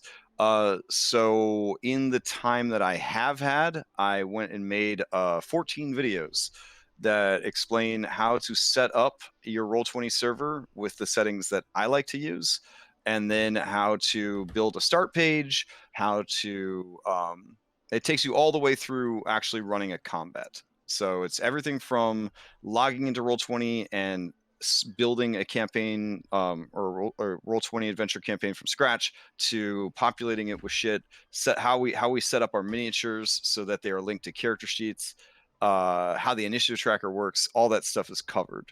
So and since they're videos, you can watch them over and over again if you need to re-listen to different parts of it. I'd still like to have a session like a workshop where we all just go in and we build a dungeon on the same server, and everybody kind of has their own page, like a wine and design, but like a Dungeons and Dragons type thing where we're all building a dungeon basically. That'd be kind of cool. And drinking wine at the same time. Oh, that's a requirement for sure, Okay. unless Allah forbids it. So yeah, that would still be really fun. But these videos hopefully can help people get situated. If you know people that are trying to learn Roll20 to play D&D, there are a lot of video series out there. Some of them are probably better than mine, but mine have me in them, so hopefully they're more enjoyable. So if you want to recommend them, watch the videos. That would be cool. I'd like to run some one shots, but again, I can't really commit to anything right now. My day job boss is aware of my D&D running stuff, and he knows what days I run them and what days I don't run them. Tuesday, from the survey I sent out, looks like the most likely day. So once I'm confident that things are a little more stable, I'm gonna probably do a weekly. No, wait, I think I'm joining a game on Tuesdays now. Oh shit. Never mind. Yeah, so Tuesday, I guess I'm joining a game on Tuesdays, so that's out. I don't know. I'll try to get some time in to run some one shots, because I do want to run that Doom of Animal Crossing one shot like so badly. Wait, that's a thing. Oh yeah, Who you didn't made see? it? I wrote a one shot where, yeah, hold on. I'll read you the flavor text. I was particularly proud of the flavor text for it. Let's see. Let's see. Doom. I wish the search function of Discord was a little bit nicer. Let's see. Animal Crossing, complaining about work, regretting ever saying that I would only have to work 1 hour a day working from home. LOL. Here we go. Animal Crossing of Doom. In the peaceful animal town of Saturn, the animals spend their days planting trees, catching bugs, fishing, and having fun. Fashion, interior design, and of course civic planning fill the days and nights. But one day, all hell broke loose. Demons began spilling forth into the town, rending the flesh of adorable animals and chibi humans alike. It's up to one band of stalwart animals to rise up and send those motherfucking demons back to hell. Yes, please, Yeah. yes, oh God, yes. I think you're going to have a long waiting list on that one, Crash. You'll have to run it multiple times. I would certainly. Hey, running one shots more than once makes the 6 to 8 hours of prep time that goes into them well worth it. So I definitely try to go all out on the one shots as far as asset creation and maps and stuff. So, but yeah, that's one I definitely want to run. I'm still going to be running Hero Quest, and there is going to be an Equestria game in April. So we're going to do Equestria game in April. I don't know if I want to make it themed to a holiday or not, because we could do like an April Fool's style game. If it's in April, which might be kind of Like, fun. no, we can't. That sounds Yeah. awful. Or 420 if they want. Oh, that's true. 420. My Little Pony. Yeah. Oh my Oh. god, James. For that one, Garuda's gonna actually IRL. So does anybody have any announcements for the group while we're all gathered here before we adjourn? I love you all. I was Oh, going to say that. oh, that's We nice. can both love people. That's okay, man. No, There's enough love in the world. Your love's Quick already question. everywhere. I have a Yeah, question. Are you able you have to read- understand that as a polyamorous person, Larionis has a heart large enough to understand love at a level that you monogamous people could never possibly understand. So, Probably. yeah. Oh, sorry. What was the announcement? You said you were going to start a campaign and DM like 2 days a week. Is that what you're saying, Remy?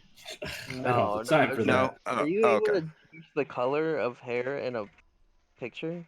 Oh yeah, that's That fine. is- Can you did you see the one I posted in Game Art? No, not yet. It would be pretty dope. It's a wicked looking captain's cabin. That is pretty fucking dope. Oh yeah. But Okay. I think it's missing a sex swing and some other shit that Jet is probably into. So I ain't gonna lie. I ain't gonna lie. Your ship is big enough that is actually how big the captain's quarter is. Yeah. Like, yeah. Like when I did Hell yeah. research on it, I was like, oh my god. Because like, you know, Disney and Dungeons and Dragons and video games, they all, I think, conditioned us to think that ships are not very big, like old timey, you know, pirate ships and stuff. But they're big. Like they Yeah, can they're be real really, big. yeah, they can be really big. Like I think it's more popular to use a sloop because the sloop is like small and affordable and you know, easy access, and it's fast and it's cool. It's like the little sports car of like pirate land. But like, yeah, like there are some big ass ships. Yeah, so yeah, that's Why do you awesome. think- That's awesome art. Why do you think Vikings were so angry when they finally got to the shore? I mean, look how small the longships were comparatively to Oh these yeah. ships. Oh, You had 6 foot tall like barbarians who had to sit still for like weeks on end.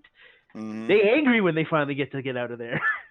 Yeah, like Assassin's Creed Odyssey, running around on the little, what is it called, a Trisame or whatever. Like I don't know if I'm saying it right, but yeah, like that's a tiny little boat. And then you look at like something like this brigandine that you guys got, and it's like, holy shit. Hey, you keep saying brigandine. Didn't we get a frigate? You got a frigate, yeah. As I was like researching it, like frigates and brigandine, it ended up just being like a term that they interchanged throughout like hundreds of years of stuff. They were like, this is a ship that's pretty fucking big without being like a battleship, essentially. So it was like I'm almost the biggest ship in this era sort of language. Okay. Yeah. But a frigate, the difference there, I believe, is that a frigate is able to do more. It was more focused on the shipping aspect of like carrying a lot of cargo, whereas a brigandine was more focused on ass kicking. So that's why I think I started saying brigandine instead, because it seems like your ship is more focused on offense, defense. Yeah. Okay. Yeah, definitely. But yeah. And I right. posted a picture of what I think our galley was like in this giant ship. It's a huge tavern, dude. It's got cobble stairs, dude, and a fireplace. Why not? All right. That's fine. I'm just saying, it's a big ship. All right, awesome guys. I hope everybody has a great rest of their Sunday and the week coming up and all that jazz. If you're bored on a Monday night and you don't mind spoilers, you could always listen in / watch us play Odyssey tomorrow. Odyssey's been a very exciting campaign so far. I do plan to run Odyssey again. I like the campaign that much. So if you don't want spoilers, I guess don't watch it. Yeah. And then Tuesday, if you want, I'm going to be a player and you could watch me misbehave and be a terrible player. Anyone that's played with me knows that I'm a horrible player. So Oh my god. I'm the worst. I felt so yeah. bad. I look forward to the day I get to play a game with you, but Like I thought you were bad, like against Gyoza. There was like Terry's just like taking it. It's like, oh my god. I know that Terry could take it. I know that Gyoza's still learning, but I felt like Terry could handle me being worse behaved than normal. But man, He did, but it was like borderline. I was waiting for him to be like, Crash, stop being that. I was like, when he said that we could do whatever we wanted to because he was going to wing it, that's when he kissed the kiss of death himself. That's when he played himself. You never say, we'll just do whatever you want. We'll wing it. No. Okay, we'll do it live. Yeah. But it was fun. I had a lot of fun yesterday. So it was a good session. It was interesting. Yeah. I need some dynamite roleplay from you. It was fantastic. So it was really good. All right, guys. I am going to go and check in on my dogs and daughter. Not that they've gone anywhere because we're on a quarantine, but whatever. And I'll see you around the Discord, I guess. Later, Crash. yeah. All right, later. See you guys next week, 2 hours later. Hell yeah, bye.